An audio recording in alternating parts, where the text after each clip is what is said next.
That motherfucker was full of motherfucking sodomite and shit. You can move your chair closer to him. These motherfuckers don't transfer me back to fucking Taylor Boulevard. There's gonna be some real bad shit that's gonna happen. Shalom, shalom. We the Israelite School Universal Practical Knowledge. Started out at 1 West 125th Street, Harlem, New York, under commanding Gen.YAHANNA, the original Hebrew Israelite School, the home of the truth. Anybody who claims the 12 tribes and say these are the 12 tribes or we the 12 tribes, they learned it from the I.S.U.P.K. Or they learned it from somebody who learned it from the I.S.U.P.K. What people don't know is this chart originated in the I.S.U.P.K. The brother in the I.S.U.P.K. had the dream about the 12 tribes, and then he wrote it down, and the rest of the school searched it out and showed that that dream was from the Lord. And that's how we know who the 12 tribes are. It ain't because, you know, we did the in-depth knowledge after the brother had the dream. Right. You see what I'm saying? And then we showed it, and then that through the studying, we was like, this dream is true. Right. This was from the Lord. All along. The Lord's showing us who all our people are. Who all we need to raise back up. That was that happened in the I.S.U.P.K. It did not happen in your fake Israelite group. It did not happen in the Christian church. It did not happen in the Muslim mosque. It did not happen in the Catholic church or the Catholic temple. It did not happen there. It happened here in the I.S.U.P.K. So, you understand? The Lord showed us who the 12 tribes are. So, everybody, the Lord ain't with you. The Lord didn't establish your group, didn't establish your knowledge, didn't establish nothing. You just probably learned some little tidbits from what we taught, somehow, some way, in some form, in some fashion, and then brought it on yourself. Right. Now, if you have these people who say, oh, the Israelites was in Chicago too, before that, but Yahweh ben Yahweh, blah, blah, blah, blah, blah, blah. Them Yahweh ben Yahweh cats and Ben Ami cats, they don't know, or they didn't come out with the 12 tribes chart. It's a difference. Right. They're Jews like Judaism. Right. They figured they were going to be offshoots of Judaism, which is those white Jews. They're an offshoot of the truth, of the real Jews. So you got these fake white Jews who got all this thing made up. Then you got some black people who joined with them and said, well, we're going to do like they do. Right. We're going to have the little scarf with the little tassels and the little ribbon and the little scarves and the little Torah things. Right, and we're going to sing and dance and do all that. We're going to do like them and be our own black version. Right. That's nowhere near the goddamn truth, right. Man. That Christ didn't go to follow somebody else. You right. Understand? Besides who the Lord was with to follow. He ain't following no white people. So all them other fake groups, they don't even know who the 12, they don't even know about 12 tribes. They just know, well, we like Jews, like Judaism. We choose to be Judaism. It's our religion. That's how they see it. You know what I mean? It might evolve to where they say, okay, we are the Israelites. But to them, there's a lot of spiritual Israelites. Right. They're Israelites. Everybody's a goddamn Israelite. Yeah. To them, it ain't like, you know, we are the real ones and we're going to trace the history and everything. It ain't that. It's a whole different ball game. You know what I mean? They eat tofu and all type of doing weird shit. Right. All the kids over there getting molested. So you sitting there talking about they in Israel. Look, they in Israel. Right. In Israel doing what though? Right. Being gay and molesting children. Right. You know what I mean? They just like all the other little cults where they take everybody and bring them off to the woods just so they can molest everybody and don't have to worry about no police or nothing. Right. That's all. Get the door about for sure. That should be I.S.U.P.K. Make sure he locks it behind him. Okay. All right. So today's class topic is going to be the Ufo'S, or the Chariots of the Lord. That's another breakdown that no other Israelite group got. What's going on with it? Was you able to get it? Come. Oh yeah. I was actually trying to figure out because Rajal was my ride home, but I wanted to stay for class. You wanted to stay for class? Yeah. You got your license? God damn, the white man's a devil, man. He shut down everybody. We don't have anybody else around here because the truck is running. Anybody else around here we know that got a license?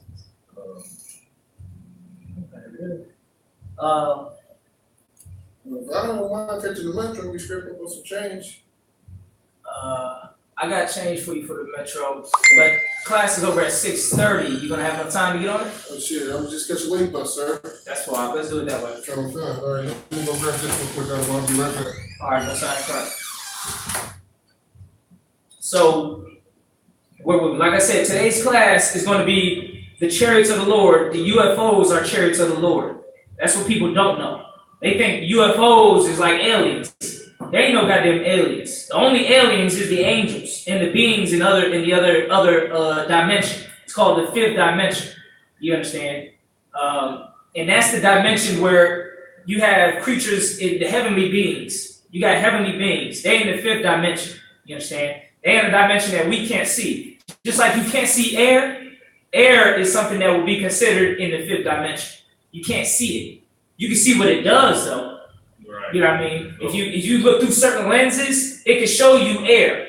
You know what I mean? I don't know if they have that, but I know how they can see air is, you know, the smoke. That's how you see what's moving in the air. But that's an example of the fifth dimension. Was you able to get the whole thing or just the tower? No, I just bargained for this. Oh, for the 5? Okay. Oh yeah, he tripping. He know you have to use that crap. But yeah, that's cool. Yeah. There's a chick when I went there. Oh, that's why. If it was a dude, he was like, whatever, how much you want for it? How much you gonna give me for it? Mm-hmm. So we're gonna get into the chariots of the Lord. Yeah, you can check. Get what you need. Put this. Oh yeah, put that up. Okay. You can't have those. You gotta be like Officer 5,000 before something like that drop off. You know what I'm saying? Knocking on cap status. You know what I mean? Right. To be able to carry it, because you never know, something can happen in here where you think it's warranted. But it's not really warranted. Right. You know what I mean? So, you know, so we just keep it on there. So yeah, we're gonna break down the UFOs, the chariots of the Lord. Now this class right here, this topic, there ain't no other Israelite groups breaking this topic down. That's If right. they are breaking it down, it's because they watched our classes. Right. It ain't something that you just figure out by studying the scriptures. I just studied on my own. I studied on my own. Hell, man, that's not how it. Right. You ain't gonna come to this understanding of the chariots, what they are, and how to break them down. You ain't gonna come to the understanding by goddamn osmosis or something. You know what I mean? By you just learning from the stars and the squakes or whatever. Hold on 1 second, I can share this class a couple times. Let me share it.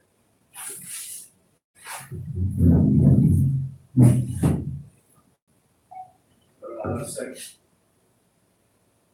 So yeah, that's what we're gonna break down, okay? And like I said before, we're gonna start the class. Anybody have any questions? All right, we're gonna start the class breaking down any questions in the room. You had to have been studying through this week. You had to be studying. You gotta bring your questions here, or else you're gonna be walking around, still having holes in your understanding. You don't want to have holes in your understanding. Everybody understand? Come. Alright, so any questions? Go ahead, raise your hand now. If you online, watch it. Right, the YouTube, we're not really watching the YouTube as far as to see your comments. You have to ask the question on Facebook. You understand? If you want to ask a question, all right. YouTube, you can type your question and we can try to address it later. But Facebook, definitely ask your question on Facebook if you go on there. All right, so we can get your questions answered. So I'll keep cutting. Go ahead, Warden. My question is about the Christian theory about the 4 horsemen. I want to know if you can explain that. Give me Revelation chapter 7. The 4 horsemen are things that's going to happen on the earth, right? And it's not in order. That's another thing people don't understand. It's not in order like, okay, this is going to happen, then this is going to happen. Then this horseman's going to come, and then this horseman's going to come. No, it's like a, how do you say it? It's all damn near happening at once. Right. All these horsemen is damn near happening at once. Right. All right, just different stages per. All right, let's break it down. I think it's in Revelation 7. You see it? Or is it 4? Chapter 4. Revelation is 6. Revelation 6. Let's get it to start. I think it's 6 and 1 it starts. Revelation chapter 6 and verse 1. Go ahead. And I saw when the Lamb opened one of the seals. Now, this is John having a vision. All right, it's a vision from the Lord, similar to the vision the brother had about the 12 tribes, right? Go ahead. And I heard, as it were, the noise of thunder. So in the vision, he's hearing the noise of thunder. Go ahead. One of the four beasts saying, Now, Come. and if I could, the thunder is basically symbolic. You know what I mean? The thunder is like an event. Go ahead. One of the four beasts saying, Come and see. And hold up. Another thing that's symbolic about the thunder is it's the Most High's power. You see what I'm saying? When you hear thunder, what do? You might get shaky, especially if that motherfucker is right next to you. And ain't too many people out there would be walking down the street and thunder happen anywhere near them and not be shook. You understand? You know, go ahead. And I saw, and behold, a white horse. And what? A white horse. Go ahead. And he that sat on him had a bow. Mm-hmm. And a crown was given unto him. Mm-hmm. Go ahead. And he went forth conquering and to conquer. Now, this is kind of high level, but I'll give you all a chance to, you know, try to break it down or try to give it a shot. Well, anybody want to give it a shot besides Officer Tarak?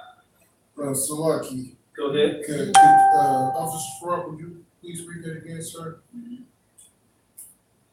And I saw, and behold, a white horse. And he that sat on him had a bow, and a crown was given unto him. Had a bow where a crown was given unto him. Right. Well, the crown signifies like a king, like rulership. Right.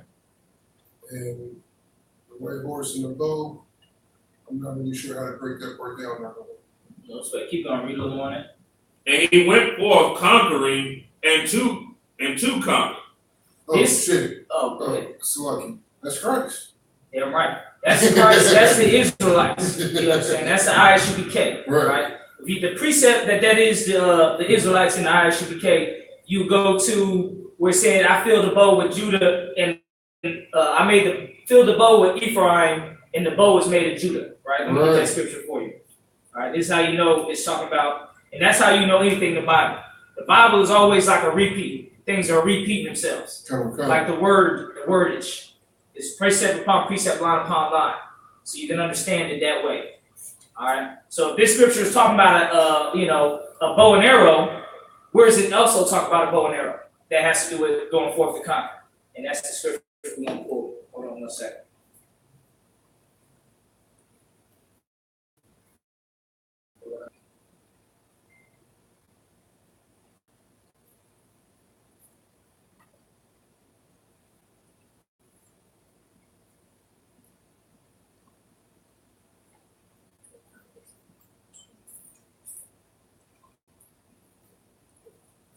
There's a couple precepts actually for that. Go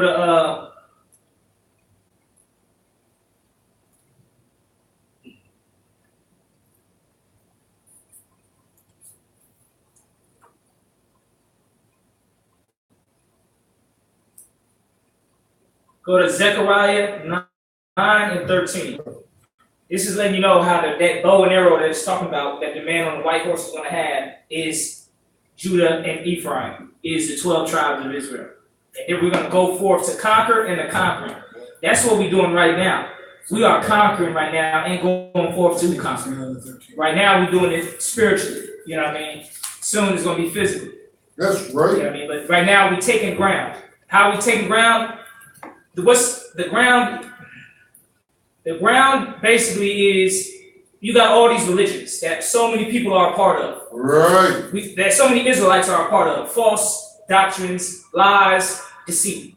We taking ground when we teach the truth. And then they come into the UPK. Now we just took ground against Christianity. Because instead of him supporting Christianity and buying Christmas gifts, now he's buying menorahs and he's buying things for the truth. He's buying scrolls. He's doing that. So we just took ground there. Yeah, right. You know what I mean? And the ground is, all right, we took Israel, basically. We're taking our brothers back and waking them up and putting them in rank. So that's how we just took ground. You know what I mean? The scriptures say, when one brother coming to the truth, the angels rejoice. Yeah, I mean, right. all the angels. Because one brother coming into the truth is a big deal. You know what I mean? The damn near saves his whole house, too. You know, his house that supports him anyway.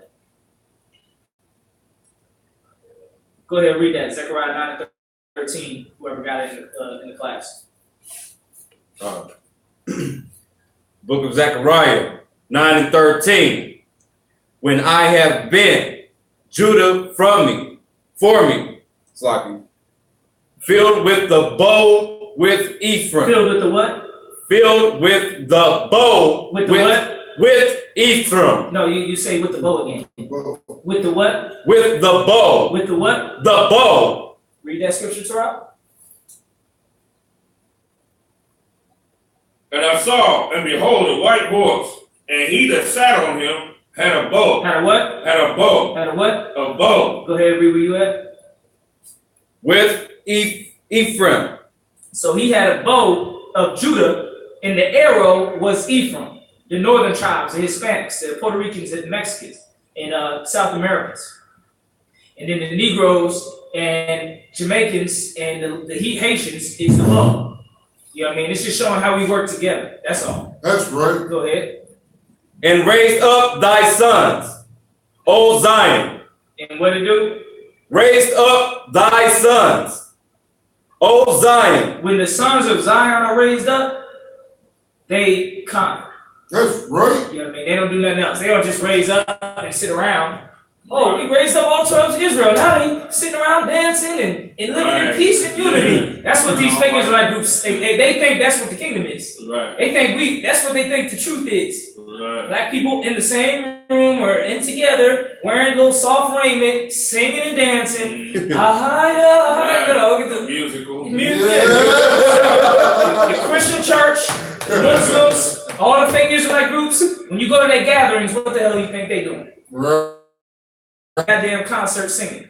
Everybody singing and clapping. The little chick kids is jumping around dancing and frolicking like we in the fuck, like you know what I mean? Like we in the Garden of Eden or something. Right. That's what they think it is. But when you go to the I.S.U.P.K gathering, what are we doing? Look at the Passover. They was in there putting brothers in rank and order, disciplining them, teaching them, getting them ready to go forth to conquer and for conquering and to conquer. That's right. If you was at the Passover, you would understand what I'm saying full force. Yeah, you watch our Passover, right. watch the Passover video. Right. What do you think the brothers were standing all in rank in a line for? For conquering and to conquer.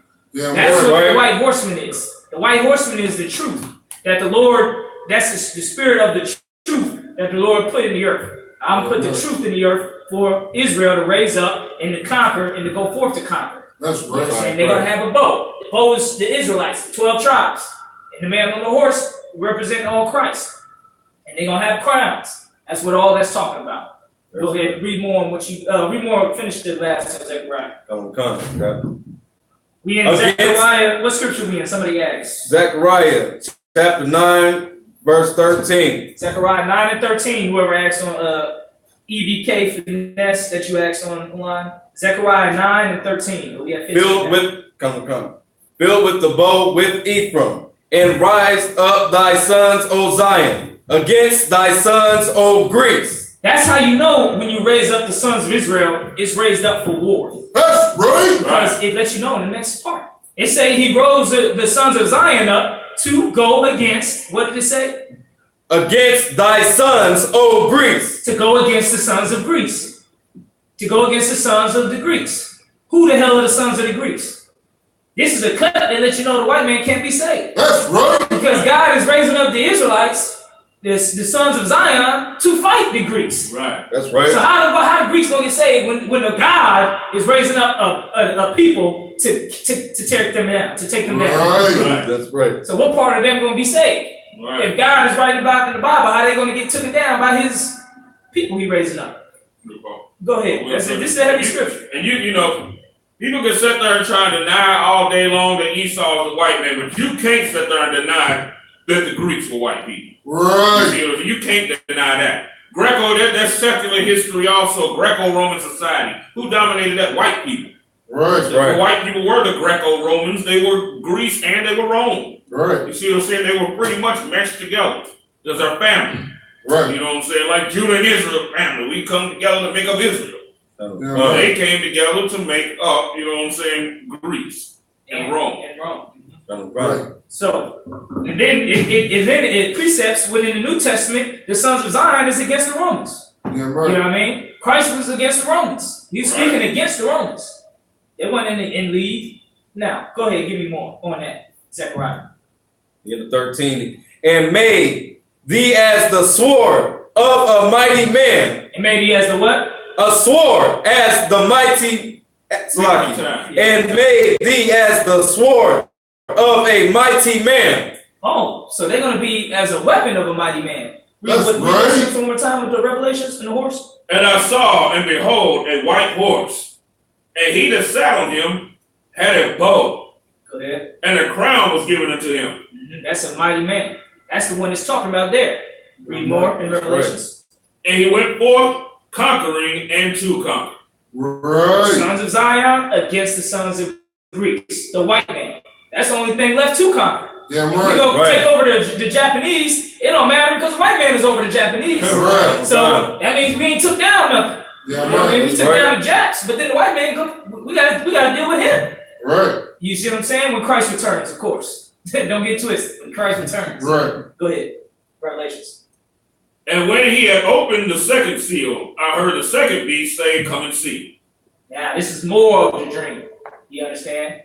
I like how Captain Pardo, he read that part. He's like, come and see! So he didn't read that part.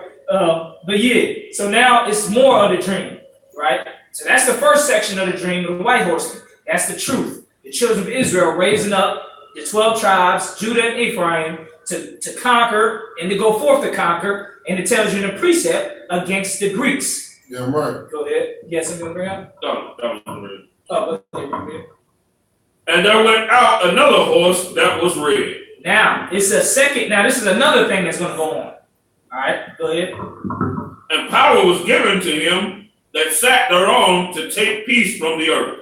A red horse going forth to take peace of the earth. Now, figures like group will go, that's the white man. He red horse. He red. You know what I mean? Well, they don't even say that. They don't even say that. They don't even say the white man.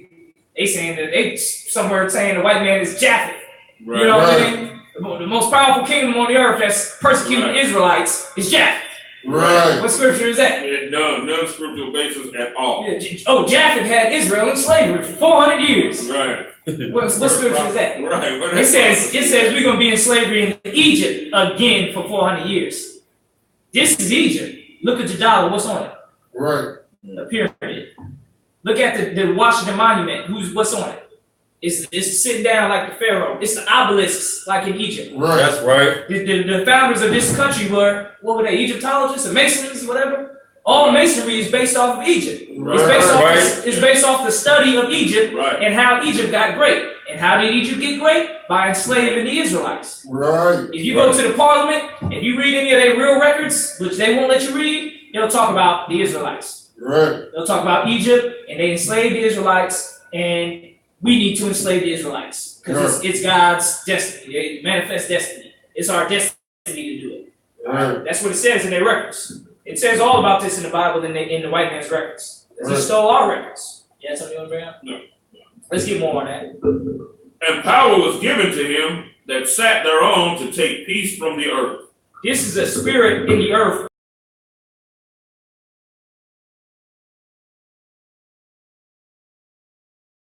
That is across the whole world. It's never gonna be. It's not gonna be peace. I don't give a damn how many billions. Michael Jackson raised up like $50 billion when they sung that song "We Are the World," so they can bring real world peace. Every beauty pageant. What do you pray for and wish for? How do you wish for world peace? I mean, how many efforts of world peace have there been? You know what I mean? Since the white man has been ruling. Right. Everybody's talking about trying to bring peace in the streets, peace in the Middle East, peace talks. There's always some type of peace talks, but for some reason it never works. Right. Because the Lord taking that spirit of peace. That's what the horseman is. Yeah, right. It's to take that spirit because it's not supposed to be here right now. Right. It's going to be here when we ruling, but it ain't supposed to be here right now. And it's purposely supposed to be here right now so we don't sit here and be complacent in our sin. Right. And now we said things are great. You know, you can't say things are great in the world. Right. If you do say that, you being ignorant and you really don't know what the hell you're talking about. Damn right. You don't know what you're talking about. I just drop you in any country around the world that's not really the white man's country, and you'll see everything ain't peace in the earth. Right. You go to Somalia, they fighting, dying, and killing, and stealing. You go to fucking Australia, they fighting and dying and killing and stealing with the Right. Aborigines. Everywhere, the white man is living good. Everywhere else across the world is no peace. Right. Yeah, even with the white man, is no peace. You go to his place, they shooting up the schools. Right. You know what I mean? They shooting up kids. It's like a shooting every 20 minutes. Right. So there is no peace on the earth right now. It ain't no place on this earth ain't somewhere we just come and say, yeah, I'm living peaceably. Things are good. You're never gonna have that peace. Right. Yeah, you gotta go to war. Because the Lord took away peace. Go ahead. Yeah, so like you said, you can't forget the number one thing, and God loves everybody. The world peace and God loves everybody. I wonder what the sermon sounds like when the immigrants is on the Mexican border, our brothers, the tribe of I.S.K. I wonder what the sermon sounds like if you trying to bring hope to them. Right. You know what I'm saying? The simple-minded, they'll be like, see, they preaching hope and love. Right. See, and then they'll probably say, this is what they'll say. They'll say, see, you getting food every day and a roof over your head by being our detention center. They'll fool them and make them think like you're doing good because of that. You should be thankful for that. You know what I mean? You shouldn't be thankful for being in prison. I don't care if you're 10 years old or 50 years old. That's right. Right. If you are thankful for being in prison, that lets you know how fucked up everything is. That's right. Because you happy just to not have to be in jail. You happy to just be a prisoner. Right. That lets you know your life outside of that prison must be hell. Right. That let you know everything's fucked up. Right. Take a white man who's a millionaire, who's living good, traveling the world, doing whatever the hell he want to do, and put him in prison and tell him you should be grateful. You got food every day. Yeah. He gonna tell you what? I eat every goddamn day. I don't need this damn prison. Right. I don't need these damn bars. Right. I got family. I got loved ones. I got good things that I'm doing in the world. Right. And right. Obviously, his world ain't messed up. So if you put somebody in jail and tell them you should be thankful, you got 3 square meals every day, a place to live, then that lets you know we don't have that in the world. That lets you know his life is all jacked up. Right. You don't have loved ones that care about him, that he's caring for, or any of that. That's how you know he might not even know it. He might say, I'm grateful for this. Right. I'm grateful for this because, whatever his reason. He'll come up with all types of reasons. Right. Why he's grateful for being in jail. Yeah, right. White people love to see you in a situation like that when they treat you like dirt and you grateful for it. You know what I'm saying? That lets you know we close to ruling over them for another 400 years. Yeah, right. Go ahead, Hassan. So like you said, if I would, and the white man, like, if you ever watch them prison shows and shit with the white devils locked up, like, they are the worst convicts ever because they know the white man has a spirit about him where he refused to be oppressed. Where he refuses to be oppressed. When a white man is oppressed, he start killing. Right. You know what I'm saying? When a white man feels he's not being treated fairly, he starts killing. Right. You know what I'm saying? Right. He's shooting up schools, he's shooting up banks, he's killing ex-wives, he's killing kids for child support. The white man refuses to be oppressed. You can't put a white man in any kind of situation where he's oppressed, because his killer instinct is gonna come out. That's all I want to say. I don't want to say. Right. He's gonna come out, like a Tasmanian devil. Right. Kill every damn thing moving. And that's so true. All right. Go ahead. I thought you said That was it. That's so true. But that's why us separating from the white man is so important. I seen a little thing. Did anybody see the thing on Facebook where they had this like pinata type thing of a police and it was white people and they had the little white kids hitting them with the stick like it was a pinata? Anybody see that? And see, that's what a lot of my classes be about. When we separate, they gonna go against each other. Yeah, right. You know what I'm saying? Because the white people, they're not going to take oppression like we do. You know what I'm saying? They're going to fight back. Yeah, and that's going to put the two against each other, state power against the militias and all that. Right. Right. The spirit of peace is going to be taken from the earth. Travis Tarbaris Cole, who's watching on Facebook, you said, you was putting what verse we was at. Okay. Let's get that more in Revelations.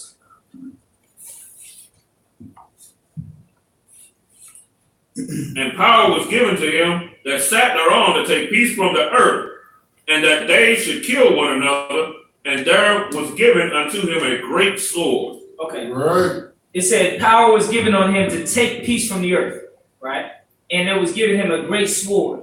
A sword is you cut things with. Right. Right? That's what you do. You cut things with, divide it. So basically, every time, it's like every time something tries to unify that ain't supposed to be unified, that spirit is going to cut it with that great sword. Damn right. It's basically that's what it means to take peace from the earth.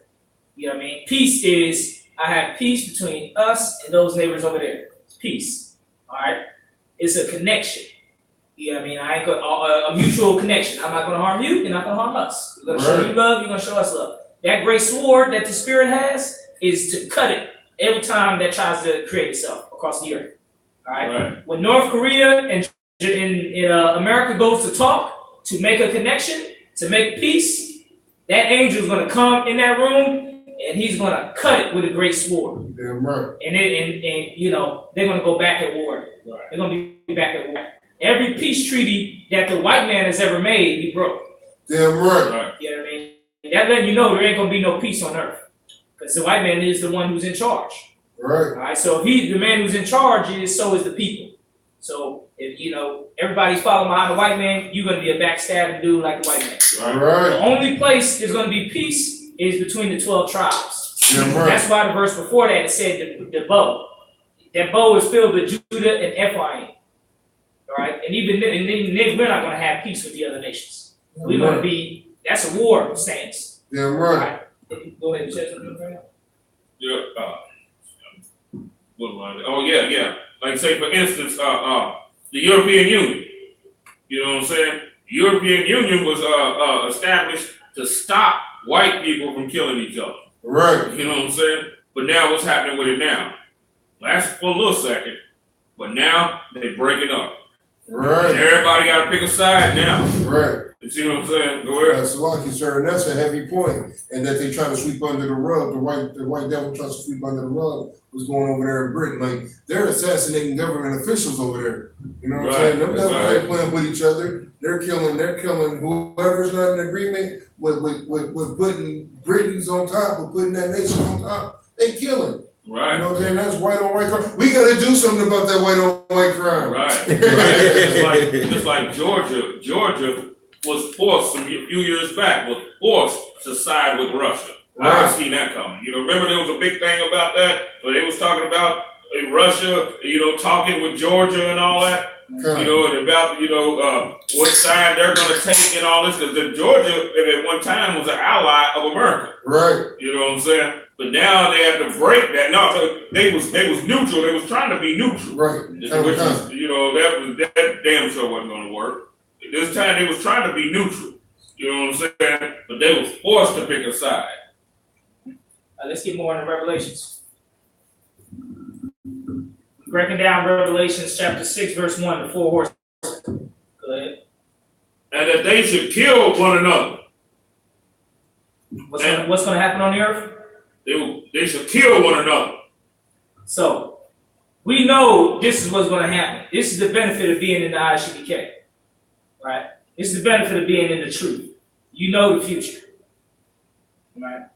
Regardless of what you know, the people try to teach and people try to tell you, the future is war. That's right. The future is World War III. There's no other way around it. Right. I know everybody's trying to, you know, black people, they don't know what the hell they talking about. You know what I mean? Hold your point. Go ahead, read more. And there was given unto him a great sword. And when he had opened the third seal, I heard the third beast say, Come and see. And I beheld, and lo, a black horse. Now, this is another spirit that's going to be in the earth. Go ahead. And he that sat on him had a pair of balances in his hand. And I heard a voice in the midst of the four beasts say, A measure of wheat for a penny, and 3 measures of barley for a penny. And see thou hurt not the oil and the wine. Now, this is another one that is going to be hard to understand. I didn't understand it when it first was broken down to me until it was broken down. The hurt not the oil and the wine. Well, let's start from the first part. What did it say? A barley for meat for a penny or whatever? I heard when you start taking. Okay, first I'm talking from the start. Said he had a pair of balances in his hand. Right. What do you do with balances? Go ahead.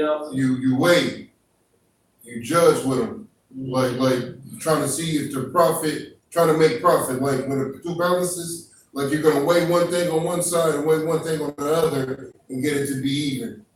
The main point of the balance is you gotta even it out. Even it out. What's the word I'm looking for? Like when you even the balances, even the scale. It's like a saying. Let's say somebody do something to you and you get it back. Right. And what's that called? It's like I think it's some type of saying. Right. Basically, you with the balances, you weigh and you equal the balance or something. Like basically breaking even. Yeah, you're basically making it even, right? You're fairing down. So on this earth and with the scriptures, what would somebody who's bringing a balance to the earth? What would he be doing? That the scriptures say. He's looking to make shit even, sir. Basically, he's gonna make it even. And right. How would things be even compared to what the scriptures say? I'm gonna get you, and I want a precept. Online, you can give a precept. What scripture talks about making things even on the earth? It's in Revelation. Salaki, I was gonna say, the scripture, their kings shall be their nursing fathers, and their queens shall be their nursing mothers. Meaning that the same people that we serve is gonna serve us. That's true, but there's a better precept in Revelations. He that Salaki. Go ahead. He that killeth with the sword shall be killed with the sword. He that leadeth to captivity shall go into captivity. That's a good one, and that's a good one.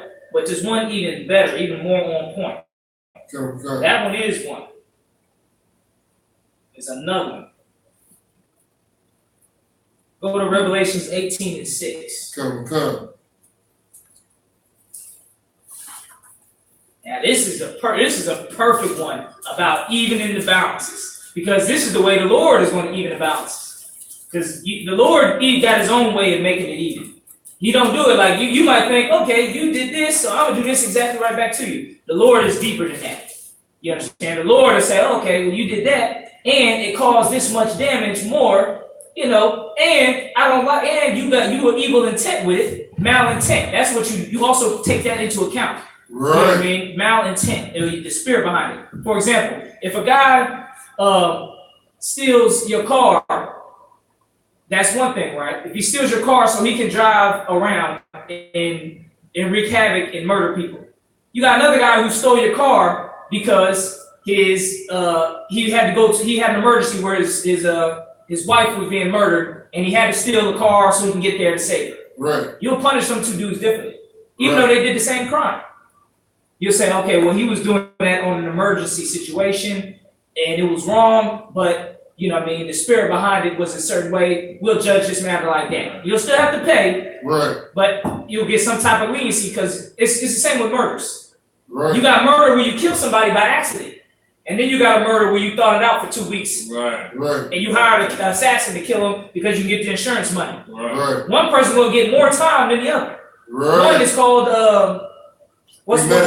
premeditated murder. Right.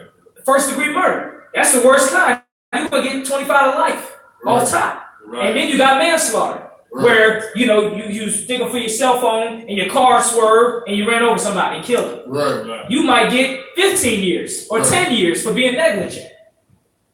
That also is in consideration. Give me Revelations 18:6. How's the Lord going to give the equalize the balances? Revelations 18:6. Reward her. She rewarded you. No, read it slower. Come. Reward her, even as she rewarded you. The Bible says reward her. This her is Babylon the Great. Right. Babylon the Great is the white kingdom. You understand? Esau. Right. America. You know what I mean? And everybody that supports it. That's what makes her so great. Because everybody supports America. Everybody's not against America.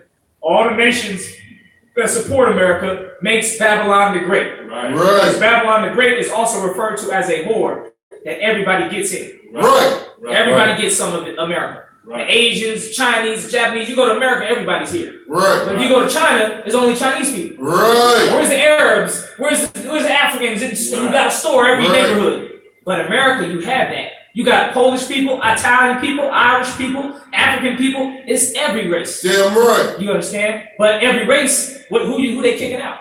Right. The Mexicans. Who they destroying? Who they destroying? The Mexicans, Native Americans, and blacks. Israelites. Right. That's right. So it's a great whore of all these heathens against us. Right. Reward her as she rewarded you. Damn right. It's going to even the balances. Read on. Come. And double. And what? And double. Go ahead. Unto her double according to her works. How much are we going to reward her? Double. Go ahead. In the cup which Go to double according to her works. How much is the Lord going to reward? And double unto her according to her works. How much? Double according to her works. How much is America going to be destroyed? Double according to her works. How much is Babylon the Great going to be destroyed? Double according to her works. How much is how much is Esau, the white race, going to be destroyed by the Lord? Double according to her works. The white man, it ain't only he going to go into slavery like, oh, okay, he got to suffer just like we suffered. No. He's going to suffer twice as much as That's right. Right. because you got to consider the white man being the devil. Damn right. You know what I mean? You got to consider his evil spirit. Damn right. How much he hates his brother.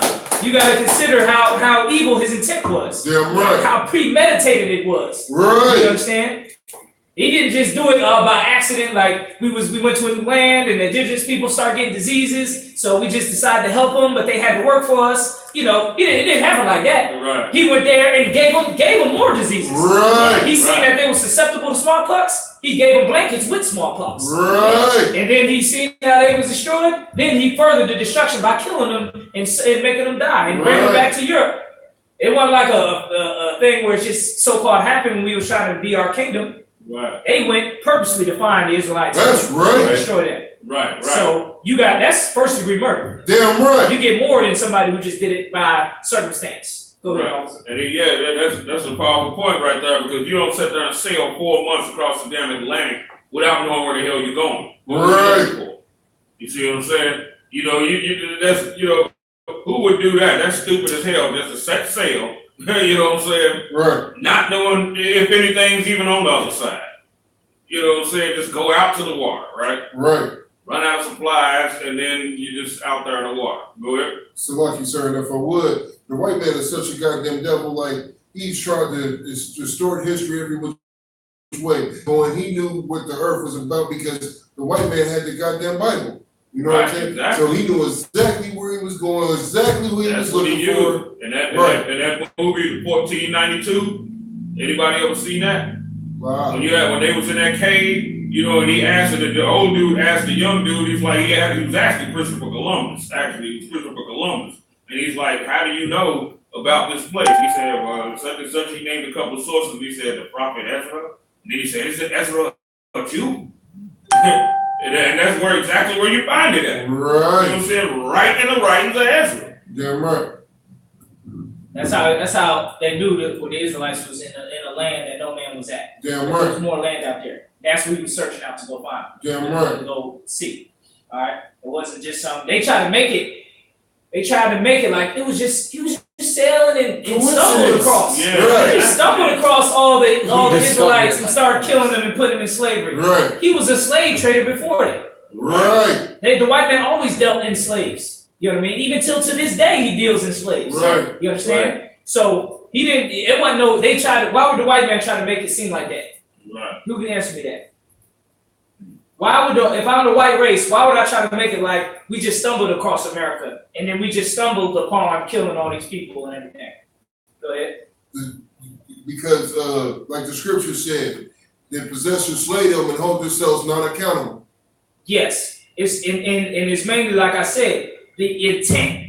Right. They want to cover up the intent of why they're doing it. Okay. Why are they locking up all the Mexicans? Because of border control. We have too many immigrants. Right. That's them lying about the intent. Right. They're lying to us about the intent, but the Lord knows the intent of their heart. Right. So therefore, when He punishes them, He's gonna punish them more than just what they did. Yeah, right. That's just like with murder. If I knew why you wanted to murder this guy, you wanted to murder him so you could sleep with his wife, or you wanted to murder him because you was sleeping with his daughter or something, and his daughter was underage, and they was gonna get you locked up, or you murdered him by accident. Right. It's two different things. If the white man could make everybody believe this happened by accident just because we were trying to leave Europe because we were being oppressed and we were pilgrims and we were just humble and trying to find a new place to live, or it made it look like we knew there was a whole country there and we wanted to go invade that country and kill all those people and enslave them. What one sounds better? That we were humble pilgrims. Yeah, right. We were pilgrims trying to find a new place for ourselves and our families. That makes it more like, oh, okay, well, it's just like a circumstance. That's manslaughter. That's not first degree murder. Right. But the Lord knows he's first degree murder. Right. He's a first degree murderer. You don't do nothing by accident. You don't murder black people by accident. Yeah, right. You don't have the Mexicans in jail, and the children too, by accident. Right. That's a first degree crime. It ain't the border was just out of control, the drugs, we just didn't know what to do, so we just had to lock everybody up and lock it down until we get it under control. Right. That's what He wants us to believe. Right. That's what He's saying. The real reason is because He wants to destroy Mexicans. Right. He wants to destroy their families. He wants to divide their families so He can indoctrinate their children and make them better slaves. Right. And teach them all English so they stop speaking that goddamn Spanish so He can control them better. Because when Mexicans, the reason they make these businesses is because they can speak to each other in another language. Right. If they didn't know Spanish and they only knew English, they'll be selling out half the time. They wouldn't open businesses. Mexicans wouldn't shop at other Mexican restaurants. Right. They damn near forced to shop there because they don't speak English good. Right. You see what I'm saying? Same with black people. We had all them shops in civil rights because we couldn't go to white shops. Right. As soon as the white shops opened up, we would run into them. Right. That's what they want from the Mexicans. Right. Go ahead, Officer. Yes. Yeah, I like it when they say also another lie that they say they came over here for religious freedom. Right. And the simple of our people believe that when they was Christians in Europe. Right. You know what I'm saying? They was Christians over there. Why they gonna come stay 4 months across Atlantic for religious freedom and come over here to be a Christian, the same damn thing you left at? Right. That's a heavy point. That doesn't make any damn sense. You know what I'm saying? Go ahead, boy. That's lucky. To elaborate on what Officer Chariots just said, that's a heavy point. They had a whole goddamn crusade about Christianity. Right. And I want to go back to what you were saying about them putting our brothers in concentration camps. Like what they're doing now is that they're trying to destroy them the same way they have destroyed the tribe of Judah. You know what I'm saying? Like Judah's out here destroyed, and the Ishkar brothers, even though they didn't know there was 12 tribes, they still had a sense of trying to keep their family together. Like you don't see old Mexican women in nursing homes because they take care of them. You know what I'm saying? But they're trying to destroy them to the point, and like you said, strip their language, keep them from speaking that Spanish, so they can actually separate the true Ishkarites from the Spaniards. Now hold your point. Now, what's the precept to what they're doing? Right? Because they locking up, they got the children on the border, but I'm never going to give it to you. They're really attacking. They're really mainly deporting a lot of the men. Right. Now, what's the precept for that? That's going to be in Deuteronomy 28. The scripture in the New Testament that says to destroy a house, you got to first Behind bind the the strong man. man. They got the children and stuff and all that. That's like a side note, but they're doing that too. The main one they trying to destroy and deport is all the men. Right. Get rid of all these Israelite men, and then you got all these, women and children, and then they can invade them and take them. You know what I mean? Right. As long as it's Israelite men, you can't do nothing with that. Right. But if it's a whole bunch of women, you already know. You know what I mean? That's just look at you. If you see a house with a whole bunch of women, you're gonna be creeping over there. Hey, what up? You know what I'm saying? Talking to them. Right. You damn near get control of the whole house. Right. Just by talking game to the woman. Right. Help her out just a little bit, and then she trusts you, and then you just go and take over down here. Right. Be her man or have her man or act like she's her man or have her wanting you.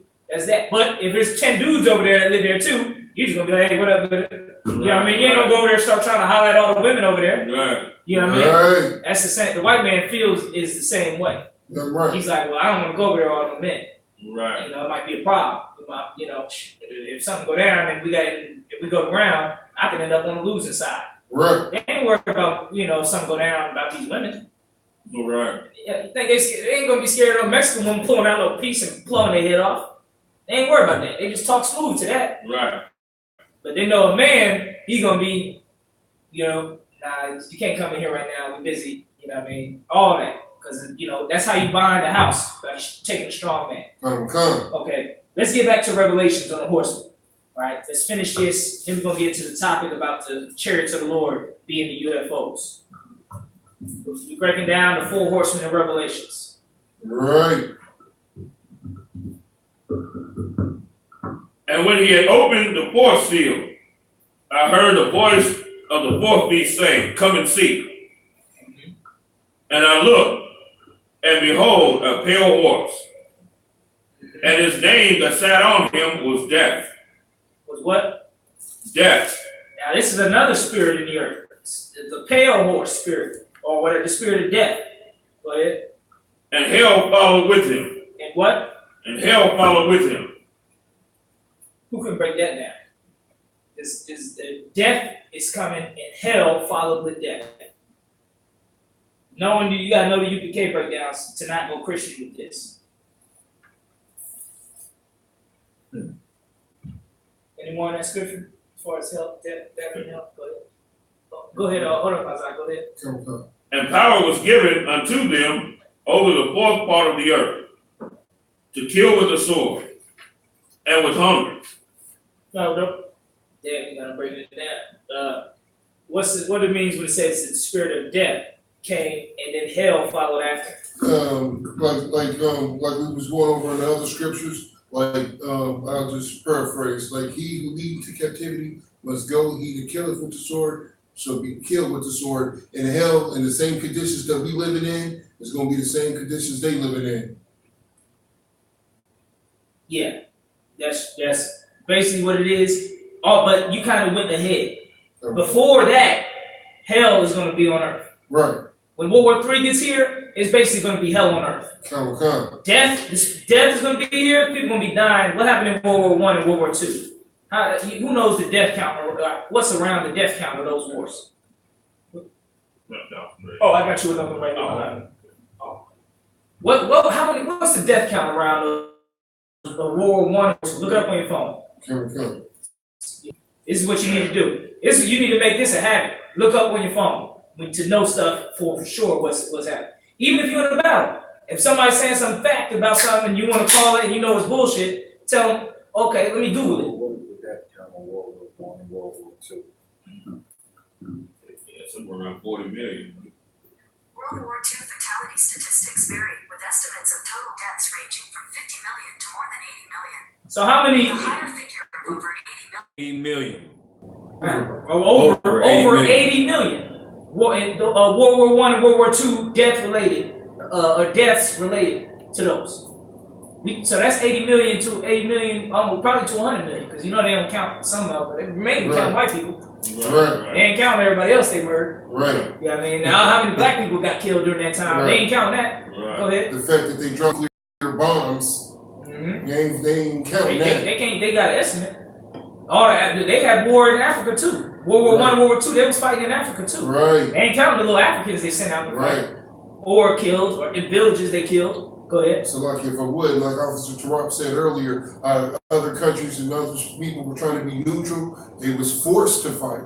There was no such thing as neutral. It was coming and setting up military bases on their land and all of that crap. Yeah, how can you be neutral when the French come there and take over everything you have and rape all your women and set up a camp there? Right. You helping the French. It don't matter. Right. They just use your land. Right. You on their side by default. Right. You don't have no choice. Right. They made you start carrying all this shit. Right. They come in with guns and you the African village. You don't have no choice. They just tell all y'all to just start carrying all this over there 10 miles to that village. Right. Now your whole village is helping them. Right. You ain't had no choice. So everybody was in on that war. That's why it's called World War. Damn right. Israelites was even in on that war. Who's we helping? America. Right. You go to the World War II. Go to the barracks. Go to where they had a fort and bases at. You'll see none of the Negroes running around cooking and cleaning and moving all the shit. Right. We was on. Right. It was brothers, the Harlem Knights or Harlem Hellraisers. They was fighting in the trenches in World War I with the French. Right. You know what I mean? They had made a whole book because they damn near was kicking ass, and they had one brother because you got the no man's zone where nobody can go because they got guns across this whole land. You know what I mean? So you try to get up out of the trench, you'll get shot. There was one brother who his plane crashed or something in the trenches, and then some other brothers went to go help him, and they were shooting and whatnot. The French came, they was damn on the French side. Like one brother, he killed 10 motherfuckers. Damn right. And he got shot 20 times. So he getting shot, jumping on him, stabbing him, killing him, pulling out guns, like a damn movie, like he the Equalizer or something. Like he in the Matrix. They made a whole book about it, the Harlem Hellraisers. Right. Because they had a little platoon of Negroes they sent to help the French. And they was out there kicking everybody there. When the French was just huddled down and scared and dying, you had these brothers running, hopping the trenches and running and stabbing, taking bullets and keeping moving. We was on the side. Yeah, right. Right? So this spirit of death is coming and hell is following with it. So that's World War II. World War III going to be greater than those wars. That's right. You got greater weapons, more bombs, more ways to kill. You understand? Faster ways to kill, right? So you had almost 100 million people die then. How many more millions is going to die now? Yeah, right. Death is going to come, and then the spirit of hell follow behind it. So now you got all these people dying, all these cities being destroyed. Everybody's living in hell. Right. It's not like you on earth anymore. It's like you in a place. It's like you in a place that's designed to torture you and designed to be torturous. Like Mad Max shit. Yeah, it's Mad Max type stuff. Like that ain't earth. That's hell. Right. When all the buildings is crumbled. Everybody's scrapping and scavenging for life and for survival, killing each other for over a sandwich, or over some oil so they can drive a little farther. Right. The purge type stuff. Mad Max type stuff, zombie land type stuff. Right. It's like hordes of starving people that's just trying to climb over the storehouse. Trying to find a squirrel or a cat. Yeah, trying to just eat anything. That's not earth no more. That's hell. Right. Now, when all these people happened and died, where you had these great cities, Shanghai, Tokyo, Sydney, Australia, London. When you see them cities, and it look like World War II now. But this used to be what? Yeah, this ain't no city no more. This looks like Iraq now. Right. You know what I mean? Right. This looks like Yemen, Syria. It looks like that all over the earth. Now hell followed death. Right. That's what that's saying. Read that part again.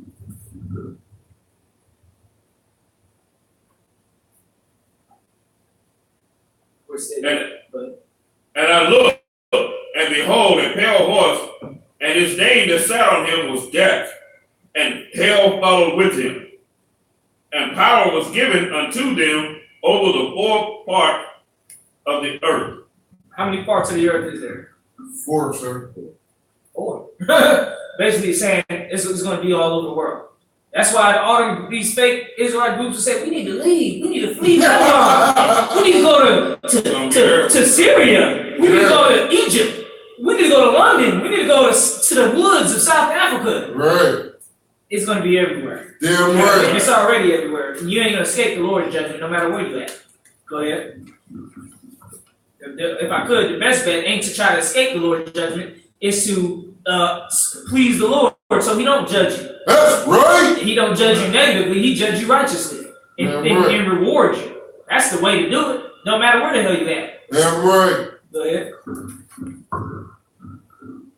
To kill with sword and with hunger. The sword, what's the modern day sword?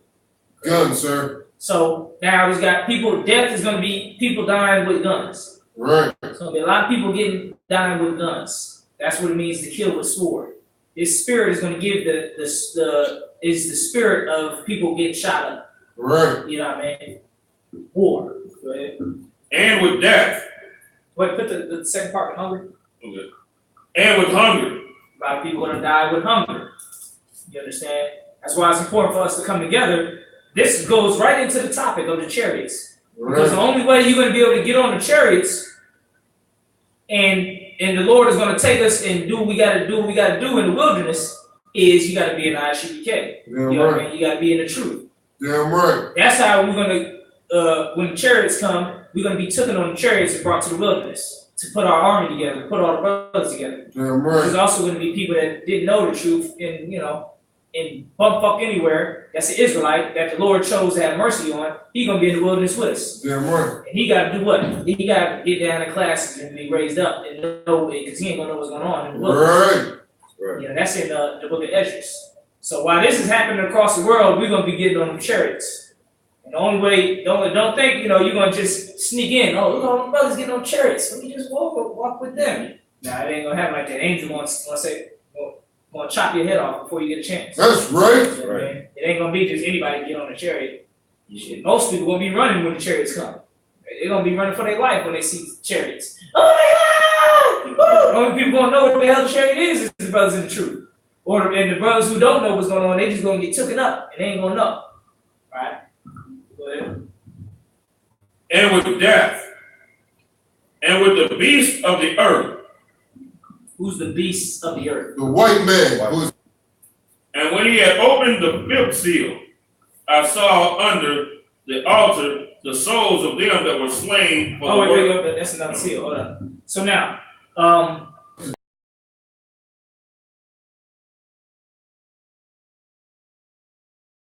hell and death come to the earth, we're going to get on the chariots. What's the precept about the chariots that we're going to get on the chariots? Does anybody know? Even online, you can answer. There's a precept that lets you know it's going to be like, I don't want to use the word abduction, but it's going to be like an abduction. You understand? There's a scripture in the New Testament. Let me get it for you.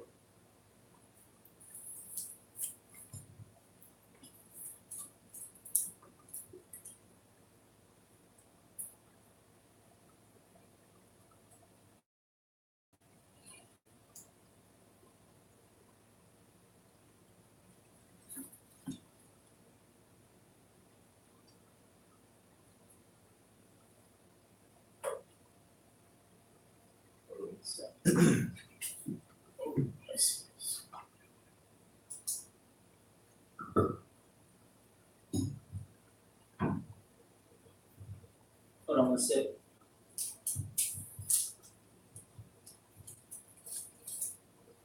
The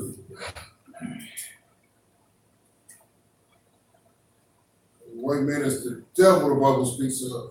Right. That's right.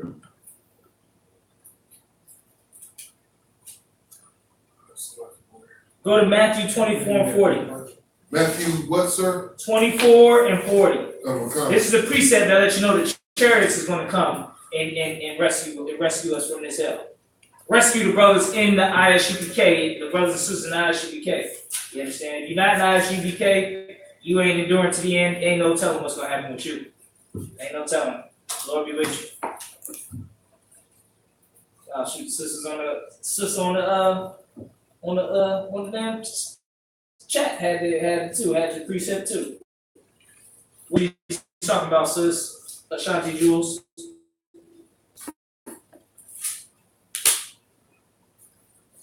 Matthew 24 and 1. That's what I said, right? 24 and 40. Yeah, 24 and 40. I like, shit, let me read this right now. I was trying to make sure I had the right verse. You said 24 and 40. 24 and 40.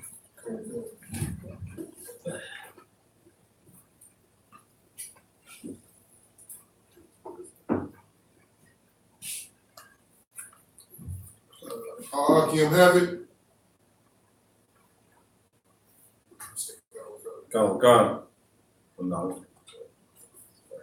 Matthew's. Is that a King James Version Bible? Is that one of the Bibles we had? Yeah. Okay, all right. Matthew's 24 and 40. Right, yeah. New international leather version or something. It's a bloody but Christian version. Yeah, Joel Osteen Bible. 24 and 40. Yeah, basically, you just finished up. Wolf in sheep's clothing. Right. Akim have it.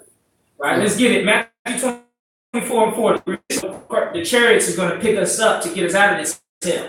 Go ahead. The book of Matthew, chapter 24, verse 40. Then shall two be in the field. The one shall be taken, and the other left. Go ahead. 41. Two women shall be grinding at the mill.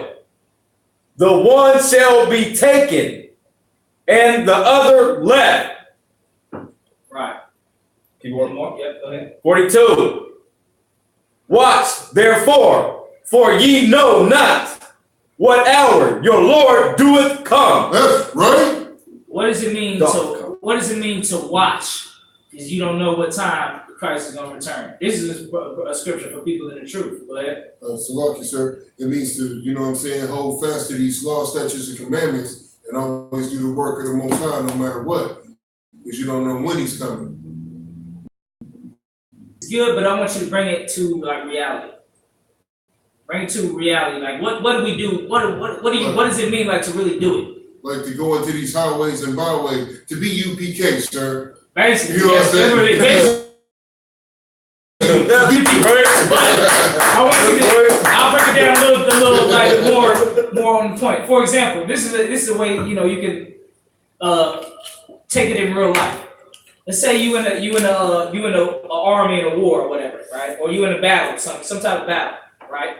And they tell you, take care. You in charge of this building. Take care of this building till it come back. That means you gotta watch it, make sure it don't get burned down. You gotta watch it, make sure it's being taken care of. You gotta watch it, make sure it's being used. All of that. That's what it means to watch, and mainly watch as in look for signs. Right. The signs, which is basically watching the news. Yeah, I mean the news lets you know. This is one of the things you need to do when Africa gets more involved in the wars. Yeah, right. Which is happening now. Yeah, right. It's happening now. China has a base, a military base in Djibouti, Africa. The French are in Africa, fighting right now. U.S. military just had somebody die in Africa, in Ethiopia, in battle. Yeah, against the Muslim Shiites or whatever that was Africans. That type of stuff. That's what it means to watch. Yeah, right. You watch for signs. You understand? You watch for signs that okay, it's coming closer and closer. It's starting to come. All right. Now let's get back to where we was at in the book of Revelations. So that's the precept to let you know one's gonna be taken and another left.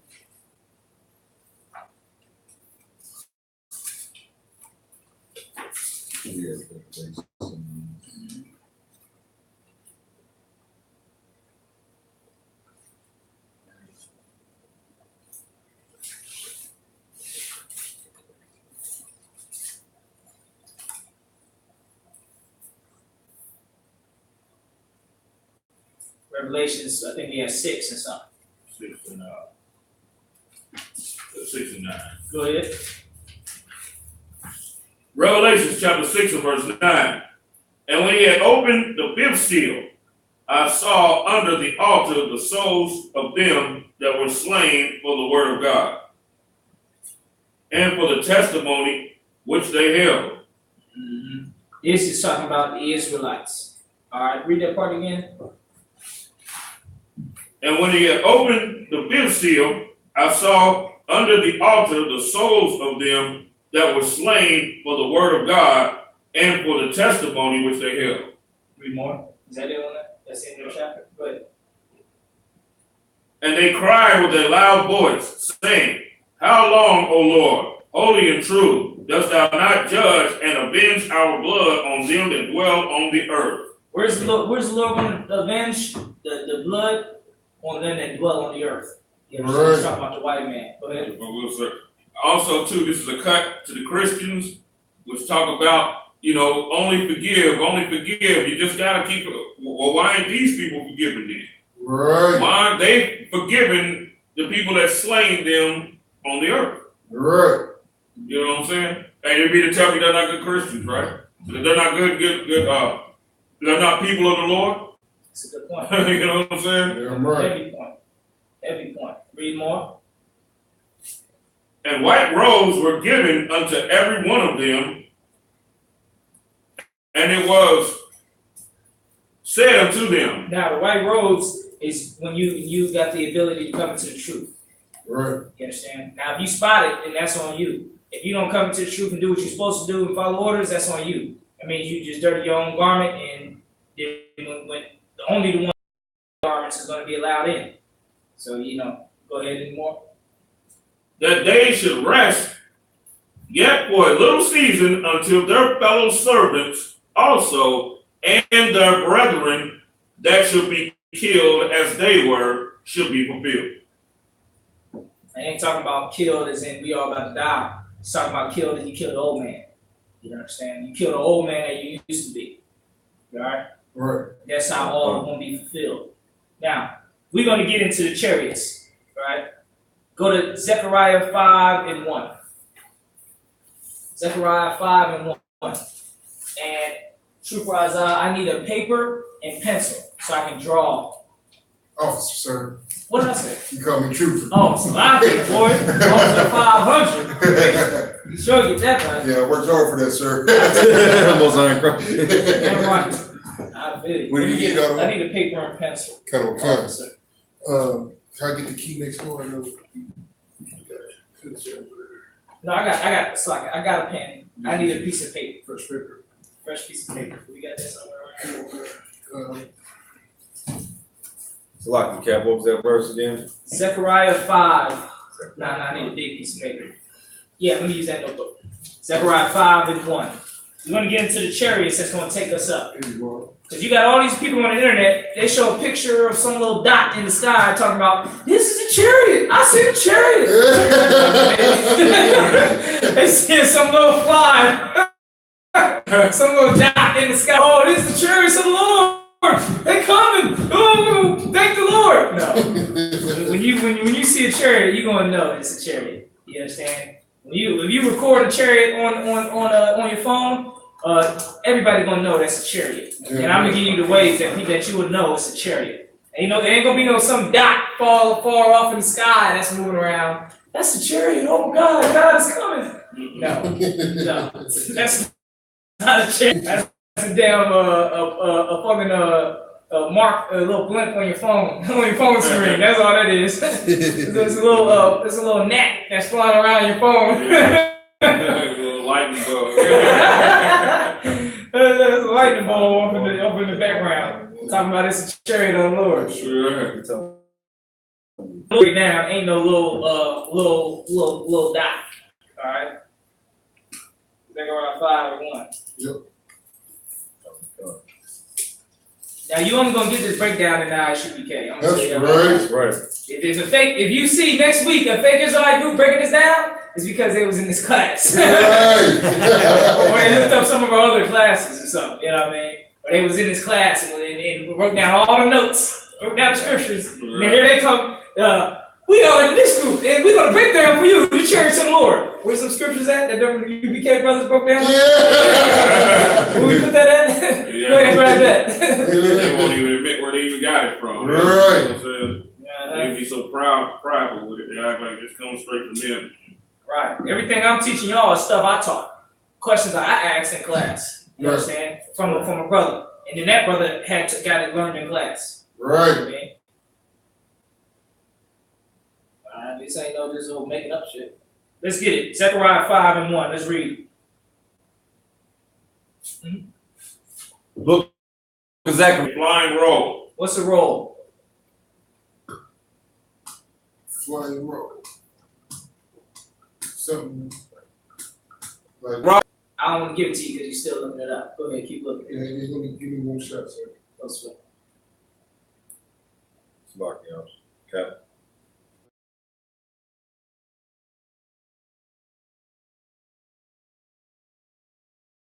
Talking about they're gonna be taken up in the sky in the heavens and go meet with God and be talking with God, or flying around like angels, Christians. When you meet the Lord is when you meet the I.S.U.P.K. That's how you met the Lord. Yeah, that's how you meet the Lord. You don't meet the Lord by I seen a big light and the light was out and that was You meet the Lord how you meet his prophets. You understand? That's how you meet the Lord. Army. If I say, man, I seen the U.S. Army, what did you see? Give it to me. What did you see? If I say, if a dude came to you and said, man, I seen the U.S. military over there, what would you say? What would you think he? I imagine he saw rank. I imagine he saw the way they travel. That's what he's talking about. He must have saw a whole bunch of U.S. military soldiers driving in their U.S. military vehicles doing U.S. military shit. So, like, excuse my language. That's how you know you just seen the Lord. When you see the Lord's brother, the Lord's priest, and the Lord's army doing the work of the Lord, you seen the Lord. That's right. Because you ain't about to see God for real. You ain't about to, be in heavens flying like in the Marvel movie, and then be in the cloud somewhere. God, is that you? God, that's make believe bull crap. People talk about they had a dream where they seen God. It's just they saw a movie and then they had a dream about the goddamn movie. All right, go ahead. It's like Captain, if I would, man. Role means that you know your position. Not in the scripture. Not in the A cylinder formed by welding flexible material around the tube, or by turning over and over on itself without folding. Now, you want to, in this context, a roll is exactly what it said. You would turn something over and over again. What do you turn over and over again back in the day? And you call it a roll too. You call it a roll and you turn it over and over again on one axis. Like a tire. No, what was back in the day? Oh. Picture Zechariah's day. What would somebody do? Picture a bakery. Right. Okay. You see a baker, right? And he's rolling the bread over and over again on the same axis. Right. He's rolling that's why they call it what? A roll of bread. Right. You understand? Picture a roll of bread. Picture if you've seen a roll of bread in the sky. Right. Let me draw it for you. I'm going to draw it for you a little bit.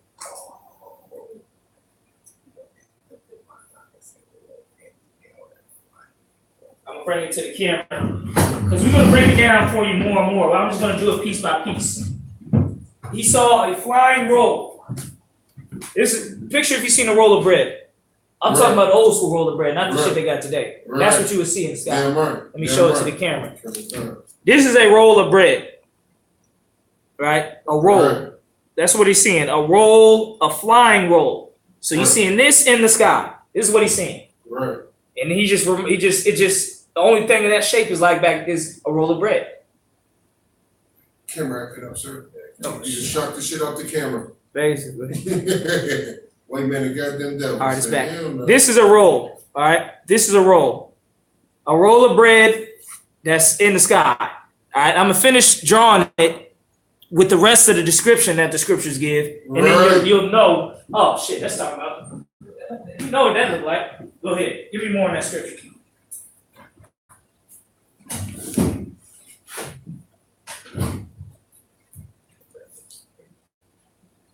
I see a flying roll. The length thereof is 20 cubits. A cubit. A lot of forearms are around the same length, but like I said, you got some a little taller, a little longer forearms than others. Basically, maybe a foot and a half.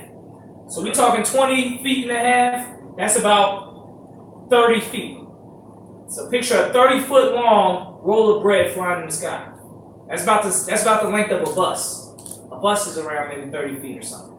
So picture a city-sized roll of bread in the sky. Go ahead. And the breadth thereof 10 cubits.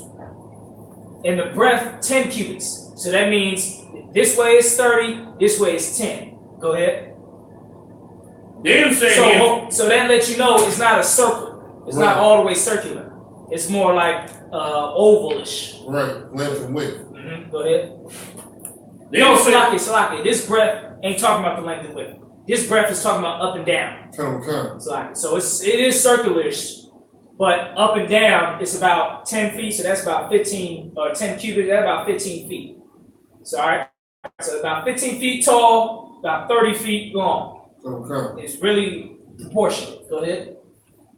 Then said he unto me, This is the curse that goeth forth over the face of the whole earth.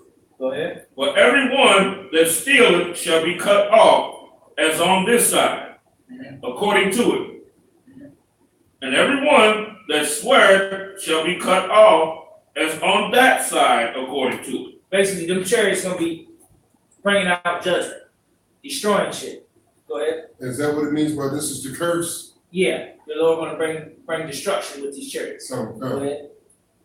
I will bring forth, said the Lord of hosts, and it shall enter into the house of the thief, and into the house of him that sweareth falsely by my name.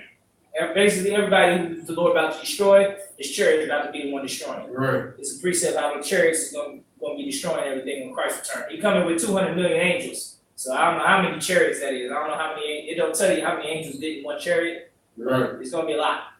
Go ahead. So lucky, sir, that the last verse that Officer Tarab just read, that's the Christian church, if I ever heard it. Said the thief and the one that swore falsely on his name. Like, that's Christian pastors right there. Right.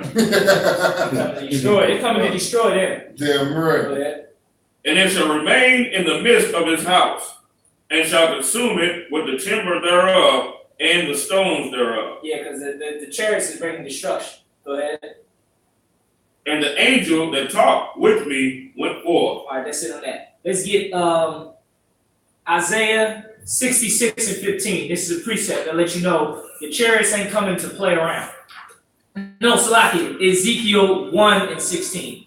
We're going to finish the description of it, then we'll go to what the chariots are going to do. Ezekiel 1 and 16.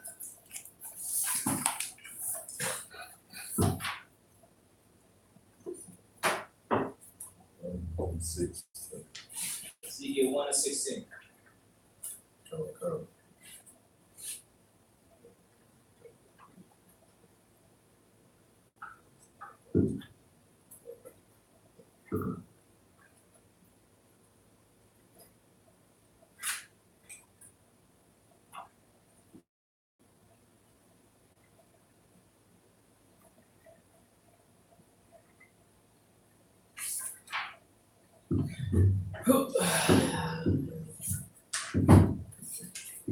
Ezekiel 1 and 16. Let's get it. All of you got it? Come. Ezekiel chapter 1 and verse 16. The appearance of the wheels and their work was like unto the... Go ahead, read that again slowly. The appearance of the wheels. Go up one verse. Now as I beheld the living creatures. Ezekiel 1 and 16. You have verse 16? That was 15 you just was that, sir. I'm going to start at the right place. Oh, yeah, this is talking about the angels, too. I ain't going to break down the angels yet. Y'all got to keep coming to UPK classes. I can probably do the angels next week, but I'm going to get straight to the chariots.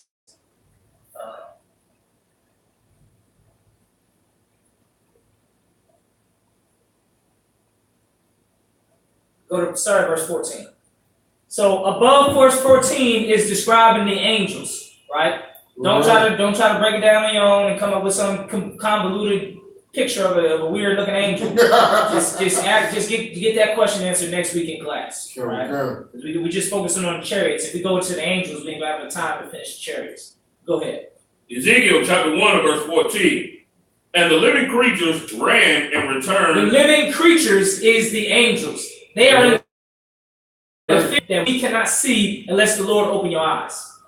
The Lord has done that multiple times, where the Lord has opened everybody's eyes where they've seen the living creatures. Right. You think we're the only living things? You got all the things in the water that's living. You got all the things. If you go out in the grass and just start looking in the grass, you'll see a million different little shit in the grass. Living life, running around, not talking, but doing all types of stuff. Then you got us, who are on top of all those things, but you got also these angels, these other living creatures.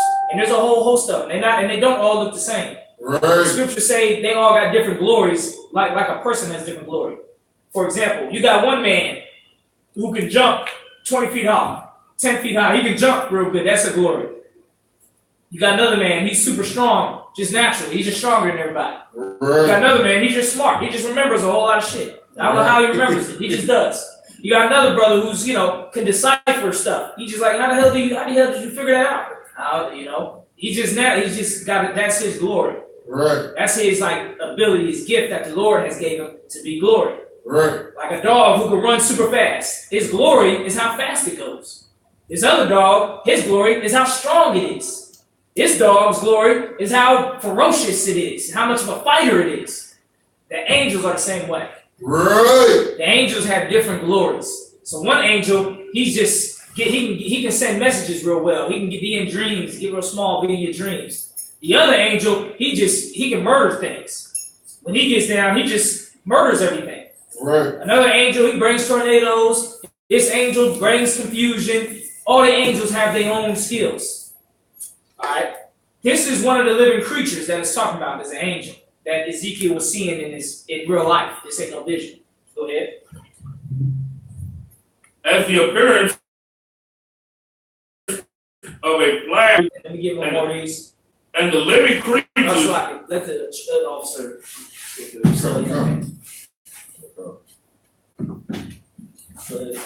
And the living creatures ran and returned as the appearance of a flash of lightning. They ran and they returned. Who could tell me what is it? Who can tell me what that means? What does it mean when something returned? Class, anybody got it? What does it mean when it says something returned? It ran and returned. Came back. Salaki came back. Came back to what? Break down.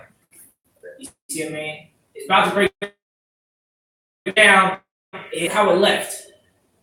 All right. This is how the chariots of the Lord and the angels transport certain ones. Right. This is how the angel moved around and how it left. So let's say, for example, if I say, how do you get around town? You might ride the bus. Right. You might have your car. You might have a motorcycle.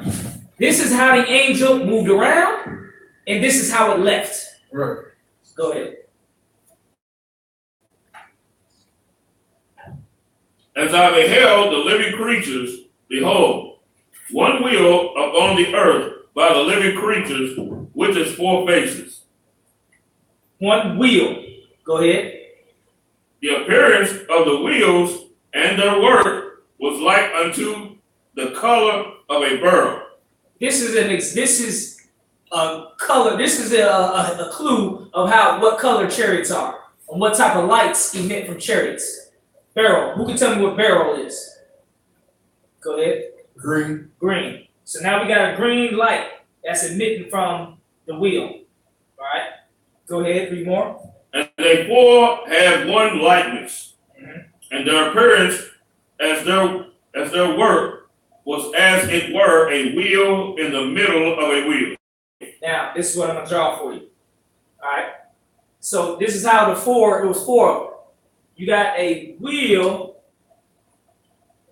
then you got a wheel within a wheel. Go ahead. When they went upon their 4 sides, and they turned not when they went. So it's a wheel like this that doesn't turn. It doesn't go like that. It don't turn. It just zips around, right? The roll. Let me make sure I get it. You got the roll with the lights coming down is green. Then you have the wheel within a wheel. So this is a circle, basically within a circle, right? Let's say you put the lights on it. You know what I'm saying? Now you got, artist rendition. A wheel within a wheel. You know what I mean? And you got the lights coming down. Right. Now, where have you seen that before? And then let's say you take the roll and you put another wheel in the roll. All right? And you put the little lights on it or whatnot. This is where you get the concept of a UFO. Right. The white man didn't make the concept of a UFO up. It was already in the Bible. Damn right. That's right. White Jewish men went to schools and they, read this stuff because they taught the stuff in school. And then they make a movie where the aliens come down and float and abduct people with lights. Right. This is how the angels moved, how they got around, and how they returned, how they left. When the angel left, it went in this. And then it didn't turn where it moved. It just Right. all right. This is a chariot. This is what a chariot of the Lord is described as in the Bible. That's If right. you notice, it's very similar to what Hollywood refers to as a UFO. Right. Every movie you watch where they do spaceships, what do the spaceships look like? They look like this. Right. Watch Men in Black, where they in the spaceship and the aliens coming. What is it? It traveling something like this. Right. Independence Day, when the things was flying in the sky to destroy the cities, what were they looking like? Wheels within a wheel, or a flying roll, which is this big old bread thing. They just made it real big. You know what I mean? And massive. And they destroyed it. It's going to do. Go ahead. Right. And so, Lucky, what you're saying is a heavy point. And like they got this goddamn heathen show called Ancient Aliens, where they describe everything that you're saying. And the main dude that started the show, I think his name is like Zechariah Ascension or something. You know what I'm saying? Like I used to read a lot of his books before I came into the truth. But he tells you he gets all of this information from the Bible. He's probably a filthy Jew. Yeah, he is. A filthy white Jew. Yeah, he's a heathen. Filthy Jewish, filthy Israelite. All right, let's get the rest on Ezekiel if there's any more. And we're going to move on to the next parts of the scripture. Okay. Now as I beheld the living creatures, behold, one wheel upon the earth by the living creatures with its four faces. The appearance of the wheels and their work was like unto the color of a beryl, and they four had one likeness, and their appearance and their work was as it were a wheel in the middle of a wheel. So a green light, all right, green. You know what I mean? So if you ever see a chariot, actually in the movie Independence Day, they had green lights. Right. What do you think? You think they just made? Oh, it's just a coincidence, huh? A major moving picture made by a white Jewish dude, Steven Spielberg, who they taught the Bible in their Jewish schools, and then it looks just like this for some reason. It looks just like what the Bible describes. That ain't no coincidence. Right. It's because you read this stuff and learned this stuff. They teach it in the little Jewish synagogues, and he takes his imagination and puts it. It doesn't. Go ahead, read more. when they went upon their four sides, and they turned not when they went. Go ahead. As for the rings, Hey, look, when it says they went not upon their four sides, what does that mean? That means it's not turning. No, we say went not upon their four sides. It's a wheel that doesn't go on the sides of it. So picture you got a wheel, but when it moves, it doesn't go on its sides. Right. It goes up, down, left, right. It's flying. Okay. That's what it's described. Okay. It's flying. It doesn't go upon its sides. If you got a wheel, picture the sides of the wheel. That's how you're going to move. You're going to roll it on that wheel. Right. But this one, it don't go on its four sides. And it don't turn whether it goes. It just moves. Okay. It ain't rolling like a wheel. It don't go on its sides like a wheel. It's going. And it's like a roll. That's a UFO chariot described in the scripture. That's right. Read more. as for their rings, they were so high that they were dreadful. And their rings were full of eyes round about them four. A lot of the creatures in the fifth dimension, they have lots of eyes. There's four beasts that surround the throne of the Most High. They're terrible, horrifying beasts that you wouldn't even want to see in your worst nightmare. They're covered in eyes, wings, all of it covered in eyes. It's covered in eyes, so nobody can ever sneak up on the Lord's throne. Yeah, right. It's like symbolic, because obviously nobody's really going to get there in that fifth dimension to do shit. But even if they were, nobody can ever walk up on the throne of the Lord without being seen. Picture if you had a dog where they had it full of eyes. 2 eyes, you ain't going to get nothing past it. Let alone all eyes all over. That means it sees behind it, on the side, everywhere at once. It sees everything. All around it at once. And the creatures in that's around the throne of heaven have eyes all around it. The chariots have eyes all around it. You ain't gonna sneak up on a chariot. You understand? And there's different ways of eyes. Right. You don't have to be human eyes. You got bugs with eyes that's just like a film where it's got almost a little hex, like the bug eyes. The flies, their eyes look different. So picture those more like fly eyes on the thing, and it just sees everything. Right. Also, too, he's talking about lights. You can see in Ezekiel's time, he's given the vision from the perspective of his time. They didn't have lights like what we got now. You know what I'm saying? So he would see like the lights on a car. If he was to describe a car, he would say those were eyes. Right. Yeah. Mm-hmm. Like I said, picture, just like you said, here's an example. Look at the lights, the eyes that are on the fly.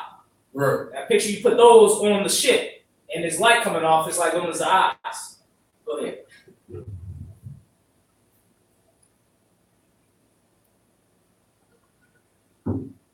When the living creatures went, the wheels went by them. Uh-huh. And when the living creatures were lifted up from the earth, the wheels were lifted up. Mm-hmm. Go ahead. Whithersoever the spirit was to go, they went. Thither was their spirit to go. Basically, it's just like your car. If you travel around in your car, everywhere your car goes, you go. Right. The car travels with you, right? That's what he's describing. Everywhere the angel went, the chariot was with him. You understand? Chariot, you see the angel go over there, the chariot is with the angel. Gets out the chariot, moves, stays, the chariot stays with it. You understand? Everywhere, just like your car. Everywhere your car goes, you go. You know what I mean? Go ahead. And the wheels were lifted up over against them. Mm-hmm. But the spirit of the living creature was in the wheels. Basically the same as like a horse, you know what I mean, or a car. Your spirit is in the car because you're controlling the car. That's all. He's talking about how the angels are controlling the chariots. Right. Their spirit is in the chariot. Wherever the angel want to go, the chariot take them. Right. Wherever your car got its own spirit by how you driving it. Right. If that's an aggressive car or a car that moves slow or move fast, depends on you. That's just what it's saying. Basically saying that the angel is driving the damn chariot. Right. Go ahead. When those went, these went. And when those stood, these stood. When the angel came, the chariot came. When the angel left, the chariot left. Go ahead. That's all it's saying. They're driving it. Go ahead. And when those were lifted up from the earth, the wheels were lifted up over against them. Mm-hmm. So, you know what I mean? When your car got on the highway, you was on the highway with it. Move on. Keep going. For the spirit of the living creature was in the wheels. So it's his way of saying that the angels were driving the chariots. Right. That's his way. That's the way of saying it in the Hebrew. You know what I mean? Basically saying, like your car. Your car is an extension of you because wherever it goes, you go. Whenever it stops, you stop. All right. Go ahead. Any more on that? And the likeness of the firmament upon the heads of the living creature was as the color of the terrible crystal, stretched forth over their heads above. This is going into the description of the angels. Like I said, I ain't going to describe too much angels because we got a couple more scriptures.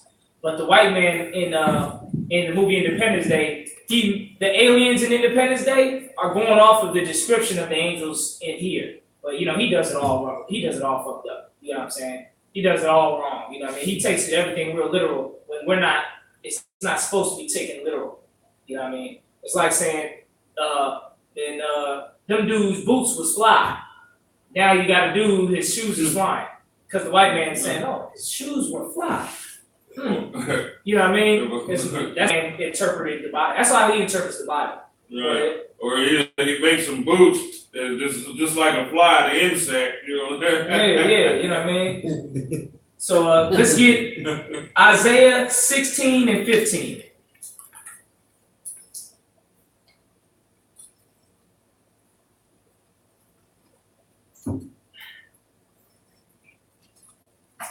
Alright. Because there's multiple instances of chariots all throughout the scriptures, the UFOs. They also called clouds in the scriptures. They're called clouds. There's 66 and 15.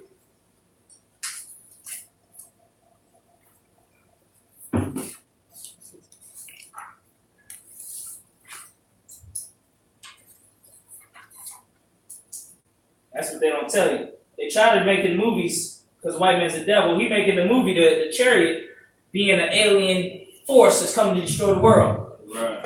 But in real life, that's the angels coming in the chariots to save Israel. Right. What's that old slave song? Swing down, sweet chariot. Well, no, wait, that's the funkadelic version. Like, let me ride. You know what I mean? That's the funkadelic version that's based off of the slave song. Right. Where what does it go? Swing low, sweet chariot, coming forth to carry me home. What the hell? We think they got that from? Right. You see what I'm saying? The scriptures. That's a whole Hebrew Israelite thing. That the chariots come and save us. That's an old Israelite thing. That's from the early Christians. That's the early Christians who took down the Roman stuff. And it kind of stayed in our culture. Even till they got the Funkadelics version, and 300 years later, where they just singing in the Funkadelic version. They don't even know why they're singing it. We just keep repeating it. Right. We might not even know why we're repeating it, but it sounds good. It kind of seems spiritual, and we just keep repeating it. Right. We don't know what the hell it means, because that's just our Moses coming to save anything. They don't even give a damn who Moses is. Right. So how the hell do we talk about Moses? Right.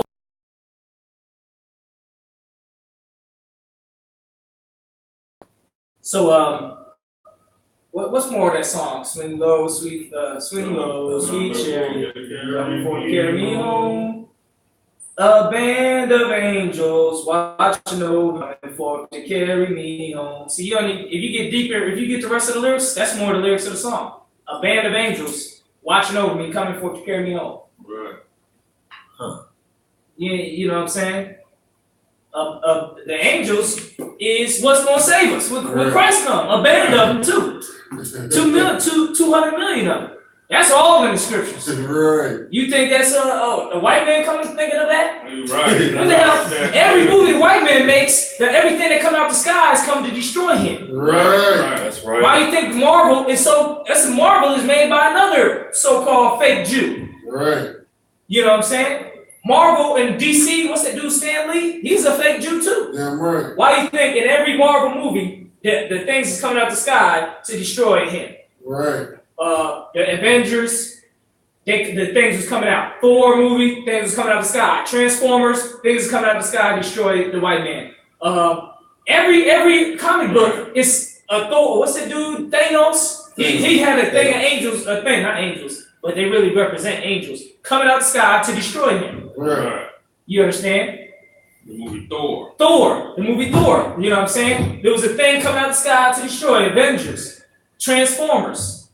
The Megatron or Multitron, Ultron or whatever was coming out of the sky. I know that's I. He's like, you messed it up, Cal. You know all the names and everything. You know who and where, the plot. Right. Where do you think all that's come from the scriptures? Damn right. Because why all them coming out to destroy the white man? Damn right. And Go ahead, Ward. And if I would, sir, if you even paid attention to the subliminals in the movies, they telling you the story. You get what I'm saying? Like in the Transformers movies, they mixed in so much white devil subliminal messages into the movie to let you know. They telling you who they fighting, trying to fight against. Even today, like the NASA, the Neanderthal Association of still not really sure what it stands for. Hold your point on the NASA part. Because if you think this is just a joke, right, or this is just, that's hilarious, that's ridiculous, that's someone, okay, how come Donald Trump is creating a space force that's going to be he wants it on the same level as the Air Force, right, and the Navy, and the Army, right, and the Marines. Right. He ain't making a little we're just going to make a little department for the Space Force. He wants the Space Force to be on the same level with the Marines, the Army, and the Navy and Air Force. Right. He wants 5 branches of the military. You understand? he don't see space defense as a joke. Right. But you want to sit here and be a nobody and say, oh, space defense is a joke. Nothing. Well, we don't have to worry about space. Right. Oh, okay. Anybody need to use the bathroom? The bathroom's upstairs. He don't think it's a joke. He ain't. Space defense is top of number one on the fucking list. He about to drop big money to make that on par with the Air Force and the Navy. Damn right. You understand? You don't even understand how big it is. Donald Trump, he's for sure trying to make sure he's got this type of incident. Damn right. Go ahead, Isaac. That's a lot. Can I bring up the NASA part that I want to bring up? Go ahead. And you got to realize, like, these devils, why are they so interested in outer space? Like they just decided one day that we gonna go out because they read the Bible and they knew. The white man knows who he is according to the scriptures. He knows he's a goddamn devil on this earth. He knows he's an Edomite, and he knows when the Most High comes back who he's coming back to destroy. That's why he spends so much time and effort and so much money into Christianity, that false religion, keeping the Hebrew Israelites docile on who they really are. Right. You know what I'm saying? Right there. Let's get Isaiah 66:15. I don't want to draft too much off top. Okay. Isaiah 66:15. For behold, the Lord will come with fire. With what? Fire. Go ahead. And with chariots. And with what? Chariots. With what? Chariots. Exactly. Go ahead. Like a whirlwind. Mm-hmm. Go ahead. To render his anger with fury and his rebuke with flames of fire. The Lord is going to rebuke all these nations with fire. Just like the movie Independence Day is a copy of the Bible. Right. It's basically a movie that knowing this stuff in the scriptures by being taught it and then making a movie out of it. Right. The chariots come and the angels and it destroys everything with fire. You understand? It's just a white man's way of rendering it, but making it alien. For us, is our salvation. Right. So the chariots is swing low coming down to carry us home, and the band of angels with them, watching over us. Right. Them chariots are supposed to be black angels and saving black people. That's right. And destroying the white man. That's right. The white man turns and flips it and makes it aliens, and then makes a black man go up in the sky and fight the aliens. He just flipping it. You understand? But we understand what the real understand is. Damn right. Go ahead, make it quick. That's lucky if I would. Like I was brought out earlier, like it's a goddamn heathen show called Ancient Aliens, right? And on that heathen show, like everybody that watches that show believes in aliens all of a sudden and all that bullshit that the white man is teaching. But when it comes to talking about chariots in the Bible, the Christians just don't understand it. The Christian understands the show, Ancient Aliens, but he don't understand the scriptures when it talks about the chariots of the Lord.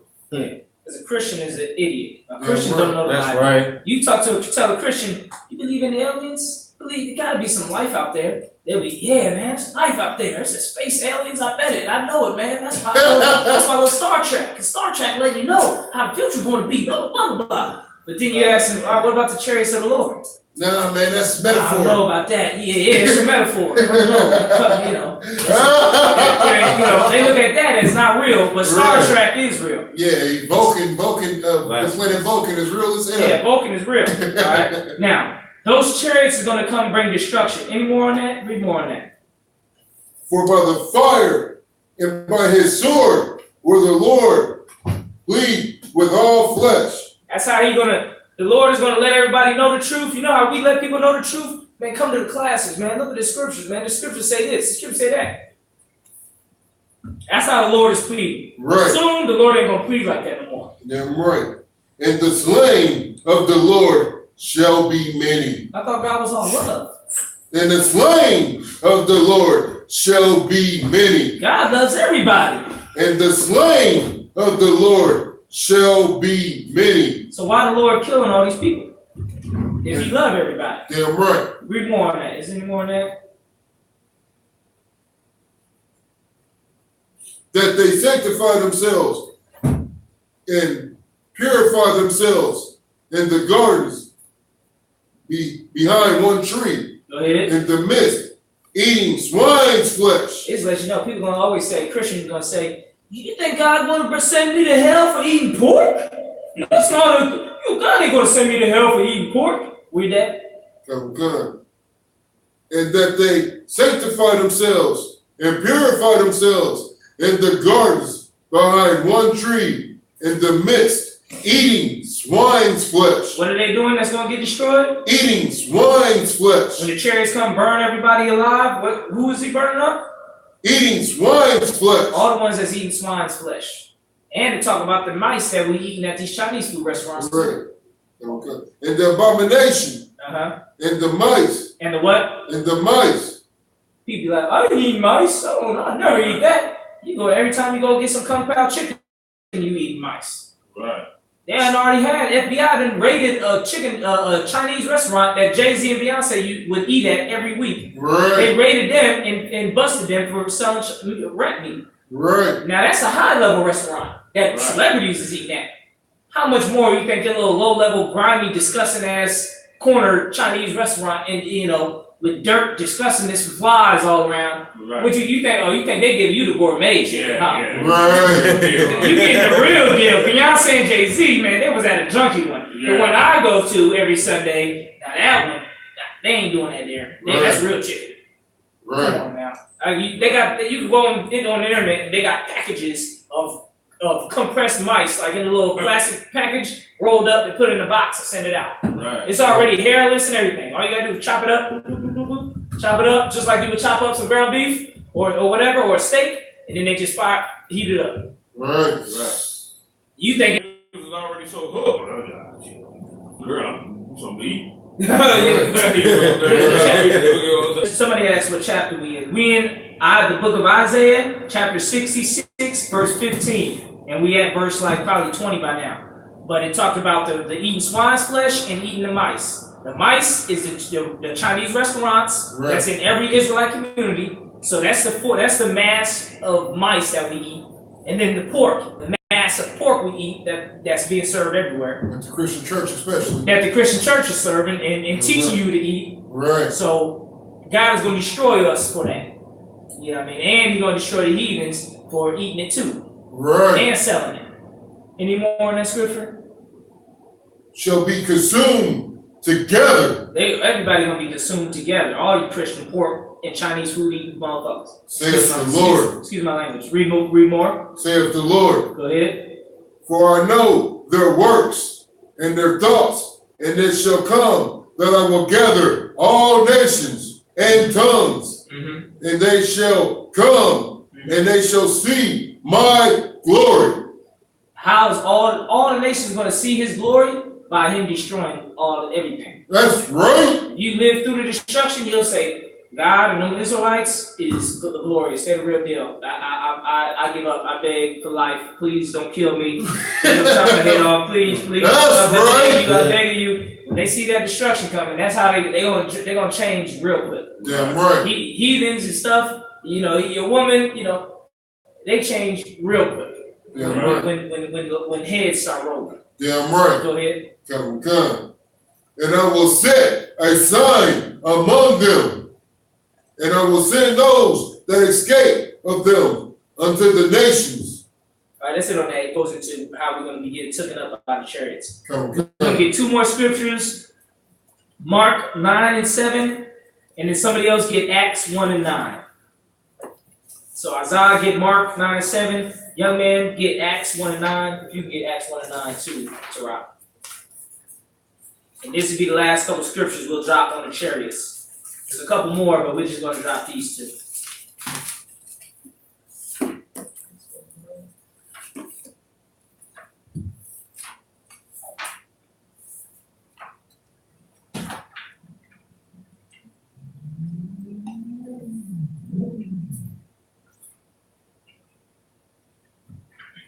So when you go to your day-to-day, you have the slavery, you're going here and going there.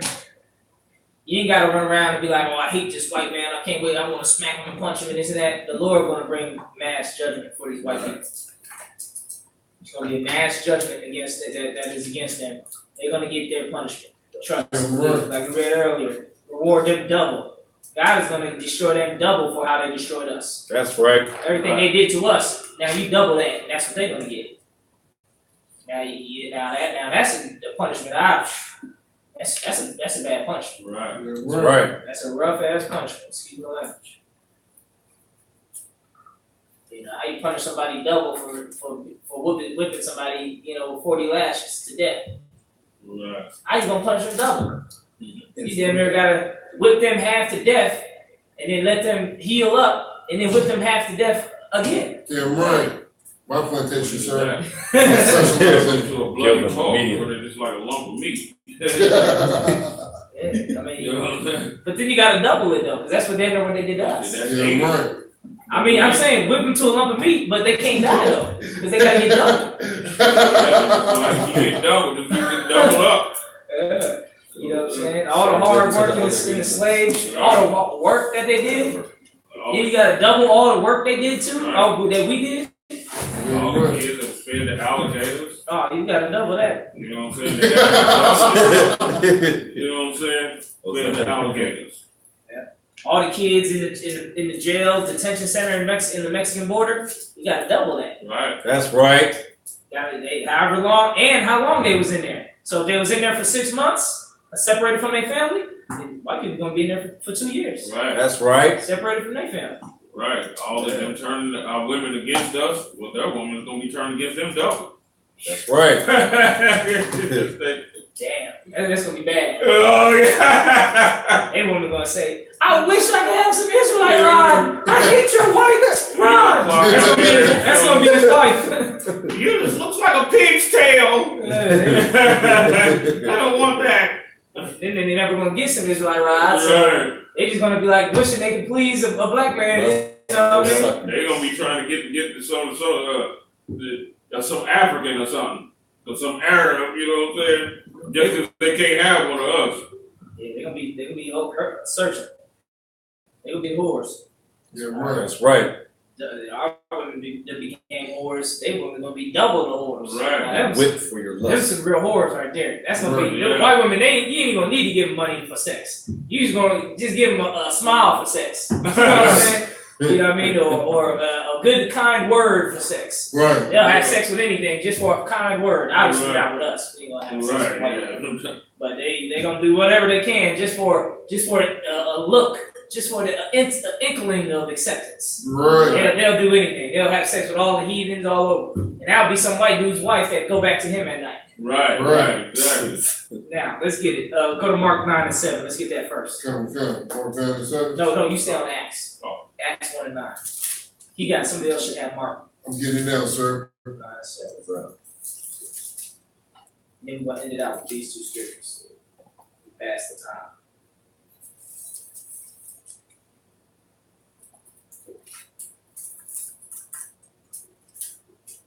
Mark 9 and 7. And there was a cloud. And there was a what? And there was a cloud. And there was a what? A cloud that overshadowed them.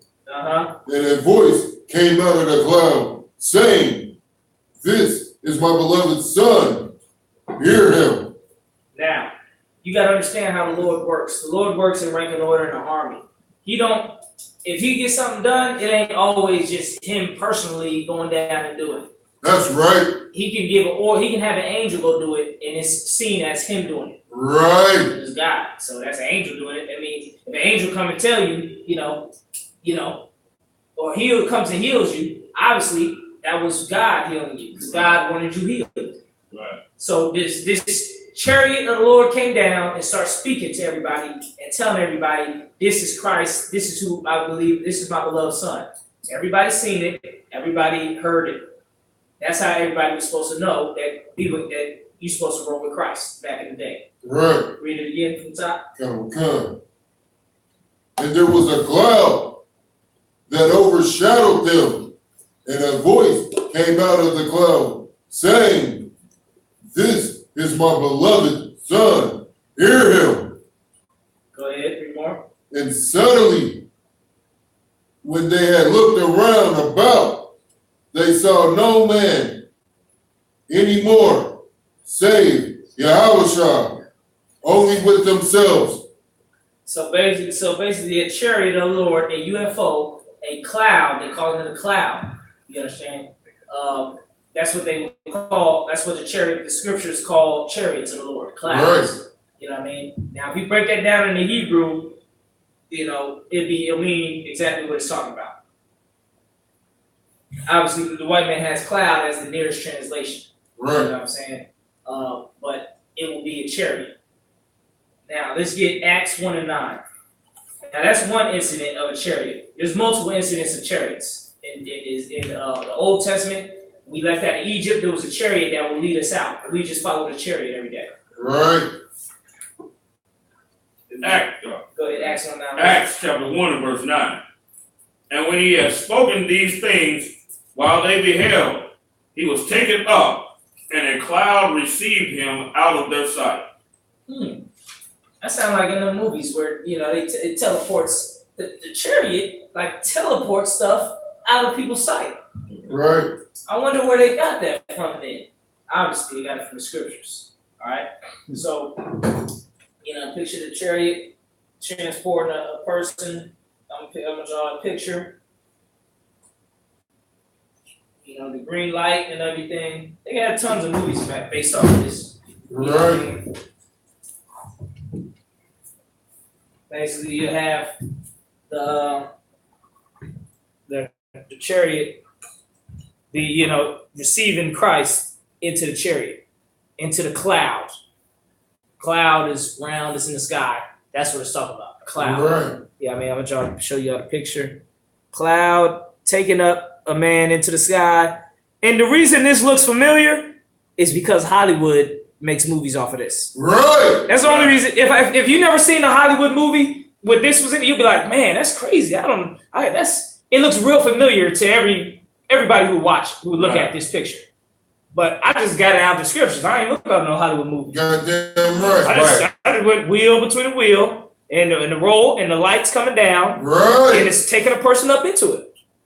You know what I mean? And it's going to fly off. Damn right. And it's flying. So it looks familiar because of Hollywood in the movies. Right. But if it wasn't hot for Hollywood in the movies, this would not look familiar. This would be like, man, this is crazy.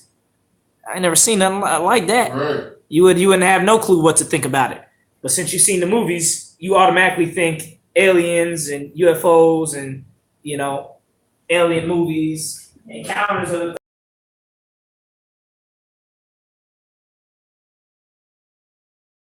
That was a big movie, Encounters of the Third Kind, where they had the actual green lights. Right. And Independence Day, they had the green lights.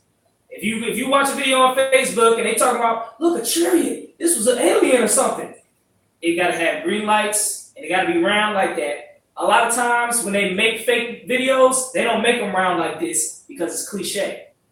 It's like, oh, that's what they always did. That ain't no real chariot. That looks like the stuff in movies. Right. Somebody made that up. It would look like these, and it would have green lights. You wouldn't be all these. They be having no lights or whatever. It would have green lights. Right. You understand? And make it move where it doesn't turn, where it just like zips out of out of the sky or whatever. But all that is from the scriptures. You know what I mean? So right. all this stuff where you see a video, shaky video, and there's a dot in the sky moving around. That ain't no damn chariot. That ain't no chariot. There ain't no dots in the sky. You see the green lights on it. And first of all, the chariots are in the fifth dimension. So you're not going to just be outside and some white dude, oh my God, you see that? You see that shaky camera? You see that? That's a UFO. No. They in the damn fifth dimension. The only way you're going to see it is if the Lord open your eyes to see it, and you damn sure ain't going to record it. Because I'm pretty sure you ain't never seen nothing else on the fifth dimension on your fucking phone. Right. So I was saying, now all of a sudden you get to see the fifth dimension now. Right. Because you seen all that videos be fake. You know what I'm saying? If the fifth dimension, you ain't going to just record the fifth dimension. You understand? You just like you ain't going to record and see some angel walking around. Or some, crazy thing with multiple heads and a whole bunch of eyes all over his body. You ain't going to see that flying around or moving around. You ain't going to see it. You ain't gonna see it. You ain't gonna catch. You damn sure ain't gonna catch it on your phone. I ain't seen nobody catch it yet. Right. Probably after this class, somebody gonna make a fake video where they see it. Yeah. I see a fairy or something. You know what I mean? Yeah, They can make all types of stuff. Yeah, CGI. Look, you know, an average person can do CGI that's advanced like Hollywood 10 years ago. Right. And let alone Hollywood of now. Hollywood of now can do all types of crazy things. All right, give me the rest on Acts 1 and 9, and then we're gonna close it out. And a cloud received him out of their sight. Out of their sight, just like in the movies where it like sucks them up and takes them out or takes them away. Go ahead. And while they looked steadfastly toward heaven as he went up, behold, two men. So now they sitting there looking as he gets taken away by the UFO, by the chariots of the Lord. Right. They just like looking. They just keep looking like. Oh no shit. They just keep looking. They just like. They just don't move. They keep looking. Right. Then this happens. Two men stood by them in white apparel, which also said, Ye men of Galilee, why stand ye gazing up into heaven? The same Jesus which is taken up from you into heaven shall so come in like manner as ye have seen him go into heaven. That's right. When Christ returns, he's going to return on them chariots. Why do you think they're making a space force? Because they want to try to destroy it. Right. You know what I mean? So when Christ is going to return with 200 million angels, he's going to come out of the chariot just like he left. Go ahead. Then returned they unto Jerusalem from the mount called Olivet, which is from Jerusalem a Sabbath day's journey. And that's it on that. Then they left off to do what they were supposed to, the mission that they were supposed to do. Yeah, They right. were like caught up in like the fucking. Yeah, They right. were like caught up. That's right. I mean, who wouldn't be caught up in the moment? You know what I mean? It's just Right. like, yo, did we just see what we seen? I don't even know. What I think I saw. I don't know what's going on. Like, you know, whatever thought, crazy thought. They just like, I don't, you know. Then some brothers show up and say, "Stop looking like that." You know what I mean? The same way he left is the same way he gonna return. Most high You know what I Christ. mean? Get back to the work that he ordered you to do. Damn He right. just like, you know, kind of snap back to reality. Like, well, I mean, I do, you know, hey, you know, you like, this shit just got real. You know what I mean? Right. Shit got real. You know what I mean? Right. That turned the disciples to apostles. Right. That turned them from brothers who was just following Christ to brothers who died for Christ. Yeah. I mean, Right. who things that they did like that. Yeah, You know what I right. mean? I've had my own supernatural events in this truth that happened where, you know, this is like more than like, you know, I can explain what I ain't gonna talk about that convinced me, you know what I'm saying, that this is the truth. You know what I mean? And the generals, I mean, my God, they got all type of stuff, you know what I mean? An angel actually met the generals before, you know what I mean, or came into the school before. You know what I mean? They have to break that down a little more, but General Ivan basically said, well, you know, I'm under orders to not talk about it from Commander Gen.YAHANNA. So it's been already supernatural, so many supernatural incidents that I've seen, but also, like I said, the brother having a dream. We were Right. talking about at the beginning of the class. The brother had the dream about the 12 tribes, wrote it down, and then the rest of the brothers who was in the school got under orders to research it. And they researched it and was like, this is the 12 tribes. Right. All these people that you had this dream about, they fit all the curses. They living under the same conditions that black people are living under. Right. Even though we don't even, how we know about the people in fucking the tribe of Naphtali in Colombia? No, not Colombia. Chile to Europe to Argentina. How the hell we know about them? Right. But if you look up the documentary and you look up some videos about Argentina to Chile, you'll see them police beating them. You know what I mean? Right. They having riots, or they having not riots, but like, you know, marches where they marching and the white man oppressing white police come and beat them up and put them in jail and kill them, and you know what I mean, have them working in the mines as slaves. And you're like, well, shoot, that's just like what we had. We was picking cotton. They was in the mines working as slaves. Right. Then the people in the tribe of Levi, they was picking sugar cane. Then the people in Brazil, they under the same oppression, they was picking that. They got police brutality, police murders and stuff. It's like the same thing happening to us, happening to them. Right. In a country a million miles away. Right. And then it's the same in the dream. They proved it. They researched it and said, well, look, they was in slavery with ships too. The people from Argentina, they got took into slavery from ships from where they lived into Brazil, from where they lived into Europe. So it's like they just went through the same thing we went through. Yeah, right. That's how we know, like, damn, this brother's dream was the Lord. Yeah, right. Right. Go ahead. Yeah, You you got something know, to say? yeah, and also too, you know, archaeological facts, all of that stuff, even, you know what I'm saying? Right. The scriptures, you know, I mean, they just go hand in hand. You know what I'm saying? The characteristics of each tribe is also broke down in the Bible also, which goes right along with archaeological finds and all of that. Yeah, Where it said the prophecies of them, the scriptures say this is the prophecies of how it would befall them in the last days. Right. Right. So that's why it matches up with the last days, which is today. We're in the last days right now. You understand? So that's why the prophecies match that. You can get that in the I.S.U.P.K 12 tribes breakdown class. We can do that later. Just come with your questions. That's already on YouTube as well. What's up? You understand what's that? That's what happened.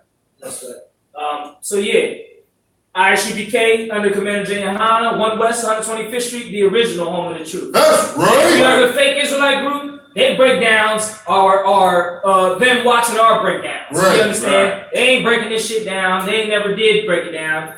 While you might see a slew of breakdowns that's matching this class right after this. Right. Just like IUIC, they started having a classroom where, you know, our enemy groups, they had a classroom where it's like stone and medieval looking, you know what I mean? Right. With like black and gray. You know, kind of looking like something you watching right now. Right. You know, it's a little similar to a little similar to what you're looking at right now. Now all of a sudden, their class is looking like this. Right. You know, our enemies. So you know, get with the real deal. You don't want to be in the fake and be getting the watered down fake version. Come get the breakdowns from the original. You understand? Yeah, right. This place where it all started from 1969. Like this is the legendary place. They just had the little Hebrew awards, the Sinetta awards, where they said who's the top Hebrew Israelite group. You know, they had us and our enemies, and who won? We did. Yeah, right. Who walked over? We did. You know what I mean? See that coming down the way. And so they had chances all y'all couldn't make it to accept the award. They had some sister go out there and accept the award. She must have been conscious community or something. And then she said, if you ain't the I.S.U.P.K, you ain't got the truth. Right. Everybody there. Everybody, even the conscious brothers, they know some truth. She just went up there and cut everybody. I said, God damn, if that ain't of the Lord, I don't know what it is. You know what I mean? You can check that video out. It's on Facebook circulating, on the internet circulating, where you know what I mean, everything that, you know, is just I.S.U.P.K, man. Everybody know what it is. Goddamn right. You know what I mean? When you get your spirit strong enough, you get down and come in here and get the pure truth. You understand? And shoot, I love being an I.S.U.P.K. I don't know. Right. Yeah, right. And with that, I'm gonna pass the class to Precinct Officer Isaiah Yahweh.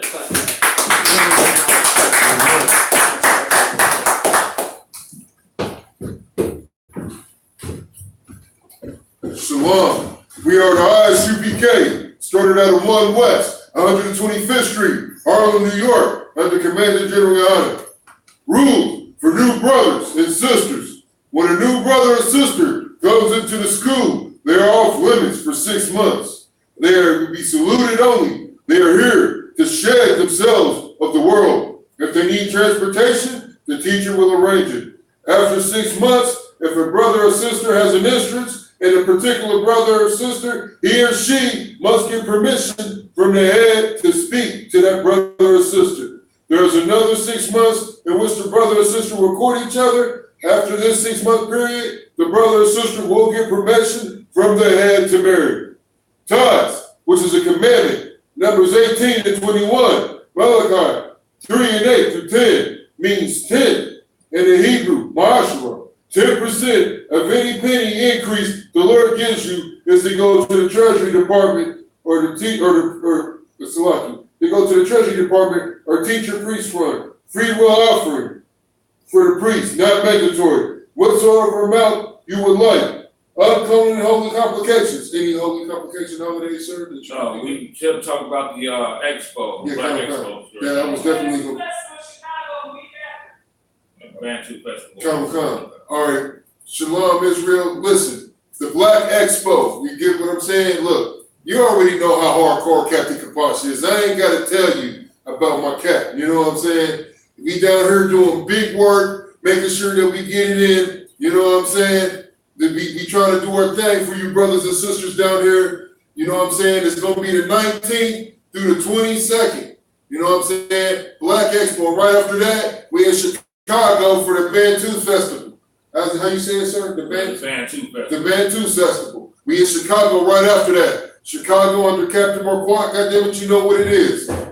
If I could, let me say something too. Come, sir. Also, anybody watching online, make sure you go to the page, to the Facebook pages on the UPK and on the Kapash one and other things, and Officer Rhymes Facebook page. You can get the link to donate for the Black Expo for the funds, because Commander GEN.YAHANNA coming down. We having a panel discussion. You're gonna see Commander GEN.YAHANNA crush Muslim mosques, imams, Christian pastors, and old educated doctor women who, you know, think their education is the key. Right, you're going to see him crush all of them. Yeah, right. This, the Black Expo week, Thursday, July 19th at the Central Library, Indianapolis, the Nall Meeting Room from 4 p.m. to 6 p.m. Send your donations in, send your funds in for the Black Expo, for that event, and pay your tithes and give donations to the school, so we can continue to do things like this, where Commander GEN.YAHANNA can continue to crush these lies out here and continue to save our people. That's right. So go to the Kapash page. You'll see the GoFundMe. You can go to GoFundMe.com and go to Black Expo I.S.U.P.K. and you'll see it. Donate to that. All right. Yeah, right. Donate to that. Right. Go ahead. That's a lot. And like Cap said, make sure you donate to this truth. This goes for any brother who's watching. You Christians in the world, I know y'all be sneaking and watching this shit. Y'all just got through celebrating the 4th and spending money with the white man. Spend money with the nation of Israel, your nation. Help support this goddamn truth, like Cap said, so we can keep having these events. That's right. All right.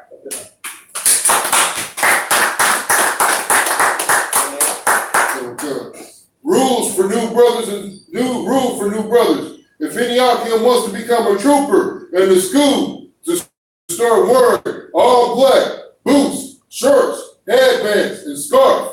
And with that, I turn the class over to priest and prophet, Officer 5000. You don't do that part. You do the prayers. Come. And so you're gonna say what's it say next? That's it, the prayer, sir. All right, let's get the And prayers. with that, Amalgam, We stand. We'll point out the dumb. I'm calling out the dumb, which means rise and face the east. So You doing all the prayers. all the prayers, the anointing prayers. Start. They should be in order, so just start from left to right. The anointing prayers in the Hebrew. Yabarakah. Yabarak. Yabarakah. It's like you have Officer Tarab do the Hebrew, you do the English. Come. Baraka. Baraka. Yahweh. Yahweh. What is Baraka? Yabarakah. Yahar. Yahar. Yahweh. Yahweh. And Yahweh. Yahweh. Ayaka. Ayaka. Wayakanka. Wayakaka. Yasha. Yasha. Yahweh. Yahweh. And Yahweh. Yahweh. Ayaka. Ayaka. Wayasham. Wayasham. Raka. Raka. Shalom. Shalom. Yahweh. Yahweh. Ba'ashem Yahushua. Ba'ashem Yahushua. Barak. Barak. Rapah. Rapah. Wait a minute, hold on. This ain't even good. Let's start. Let's see where to start at. We'll keep talking. Let's finish that. Let's finish that one, and we'll go to the next Rapah. one. Rapah. Magan. Magan. Hagan. Hagan. The Thurman family. The Thurman family. The Sutton family. The Sutton family. The Hill family. The Hill family. And all the children of Israel. And all the children of Israel. Yeah. The Puckett family. The Bucket The family. Hall family. The Hall family. Todd family. The Todd The family. Cook family. The Cook family. And all the children of And Israel. all the children of Israel. Yeah. The Johnson family. Johnson Johnson family. The Hughes family. Hughes family. Gabriel family. Gabriel family. Benny family. Benny family. Miller family. Miller family. And all the children of Israel. All the children of Israel. Done. Raglan family. Raglan family. Barlow family. Barlow family. Yates family. The Gates family. Raglan family. Raglan family. And all the lost children of Israel. And all the lost children of Israel. Done. You gotta do the last part. Uh-oh. Ba'ashem Yahushua. Ba'ashem Yahushua. The water I'm The water I'm on. In the English. In the English. Bless thee, O Yahweh. No, select. Read that part again. Yahweh bless thee and keep. Yahweh bless thee and keep thee. Yahweh bless thee and keep thee. Yahweh make his face shine upon thee. Yahweh make his face shine upon thee. And be gracious unto thee. And Be gracious unto thee. Yahweh lift up his countenance unto thee. Yahweh lift up his countenance unto thee. And give thee peace. And give thee peace. Yahweh, in the name of Yahweh Shah. Yahweh, in the name of Yahweh Shah. Bless. Bless. Heal. Heal. Shield. Shield. Protect. Protect. In the name of the levels we just named. Name of the levels. Name of the Lord.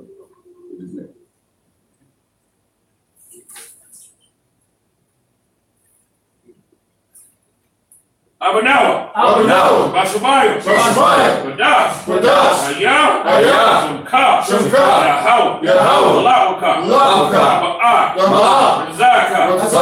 Ayah. Ayah. Aisha. Aisha. Harakaza. Harakaza. Awa. Awa. Ayah. Ayah. Bashabaya. Bashabaya. Thundernow. Thundernow. Come.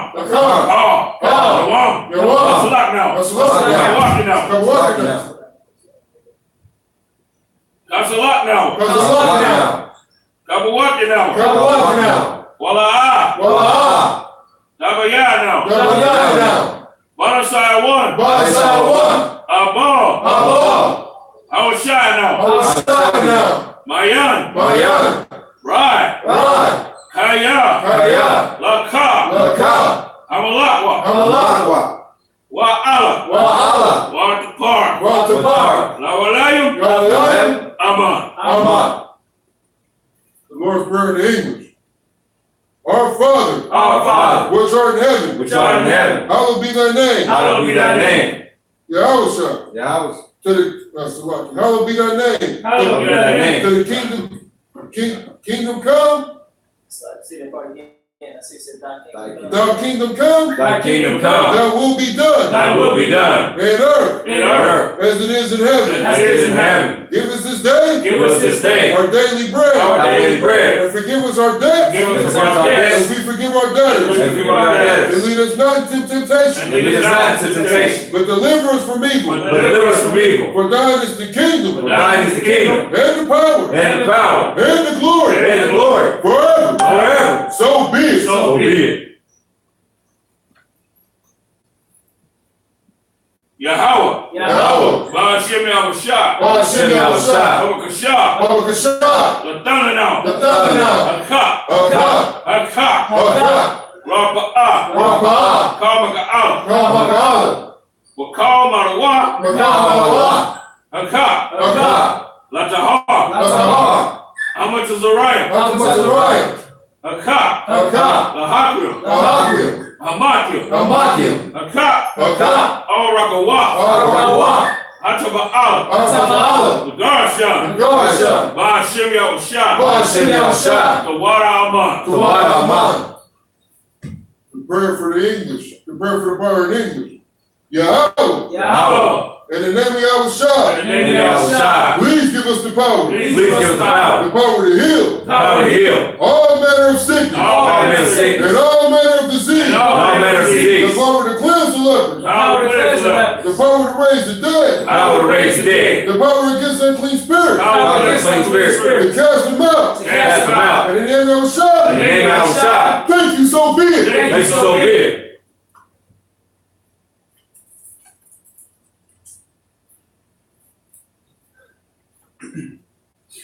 Barakatah Yahweh. Barakatah Yahweh. Wa Yahushua. Wa Yahushua. Wa Maka'ala. Wa Maka'ala. Wa Ahayim. Wa Ahayim. Madazaba'ah. Wa Zaba'ah. Alawat Yahanna. Alawat Yahanna. Halawatim. Alawakim. Asraelim. Asraelim. Hakatazayelim. Hakatazayelim. Hakayayelim. Hakayayelim. Wa Hakwakim. Hakwakim. Yahweh. Yahweh. Ba'ashem Yahushua. Ba'ashem Yahushua. Tawara Aman. Tawara Aman. The blessings in English. Bless you, Yahweh. Bless you, Yahweh. And Yahushua. And Yahushua. And Michael. And Michael. And the angels. And the angels. Command the General Yahweh. Command General The generals. The generals. The captains. The captains. The officers. The officers. The troopers. The troopers. And the sisters. And the sisters. Yahweh. Yahweh. In the name of Yahushua. In the name of Yahushua. Thank you, so be it. Thank you, so be it.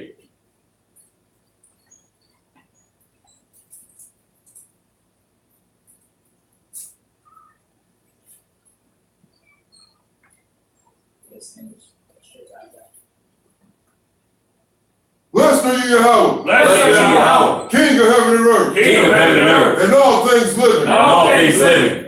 Yahweh. Yahweh. In the name of Yahweh. In the name of Yahweh. Listen to us now. Listen to us now. Right now. Right now. Send evils and curses. Send evils and curses. And punishment and destruction. Punishment and destruction. And death. And death. To the heathens. To the heathen. That speak against us. That speak against us. Thy prophets. Thy prophets. Thy teachers. Thy teachers. Thy princes. Thy princes. Thy priests. Thy priests. The Israelite brothers in the school. The Israelite brothers of the school. Send evils and curses. Send evils and curses. And punishment and destruction. And punishment and destruction. And death. And death. To all heathens. To all heathens. And shake loose. And shake loose The package of the rich of Israel. the pockets of the rich of Israel. That refuse to give to the school. That refuse to give to the school. Force their riches. Force their riches. To enter into that sanctuary. Enter into thy sanctuary. Send evils and curses. And evils and curses. And punishment and destruction. Punishment and destruction. And death. And death. To the Edomites. To the Edomites. And the nations. And the nations. And the drug dealers. And the drug dealers. The court system. The court system. The prison system. The prison system. Planned Parenthood. Parenthood. The governments of all their enemies. All our enemies. Emelec Synagogues and armies.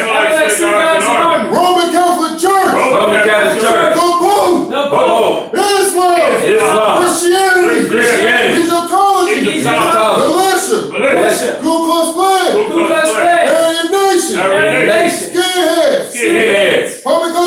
Homosexuals. Gay movement. Gay movement. Lesbian movement.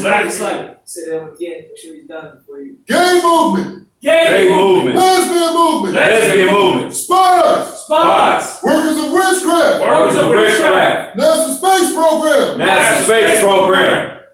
Army, Navy, Air Force, Marines. Army, Navy, Air Force, Marines. Wall Street. Wall Street. Open up the internet. Open up the internet. And airwaves. And airwaves. The cable access channel. Cable access channel.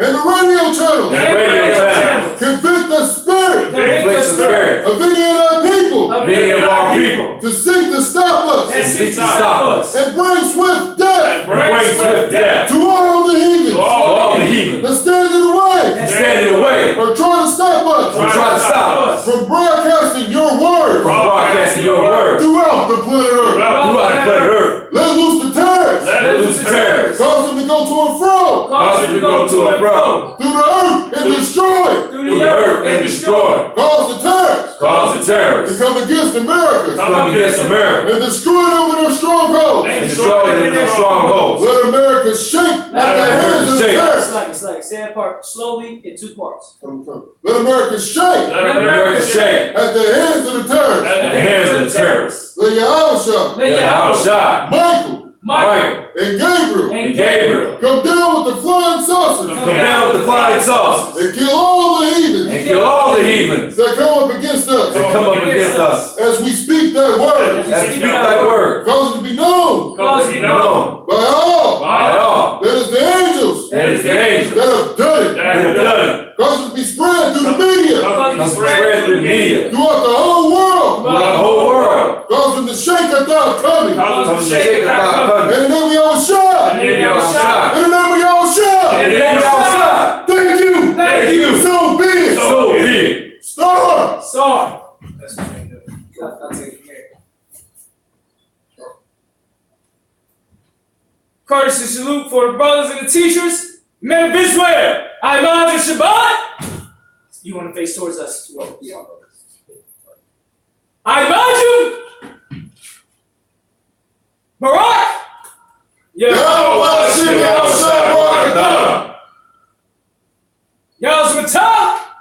It's courtesy salute to the sisters. Men of Israel, I.S.U.P.K. Shabbat.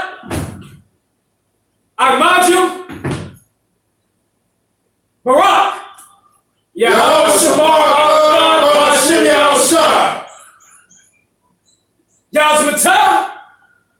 Dismiss. That's right.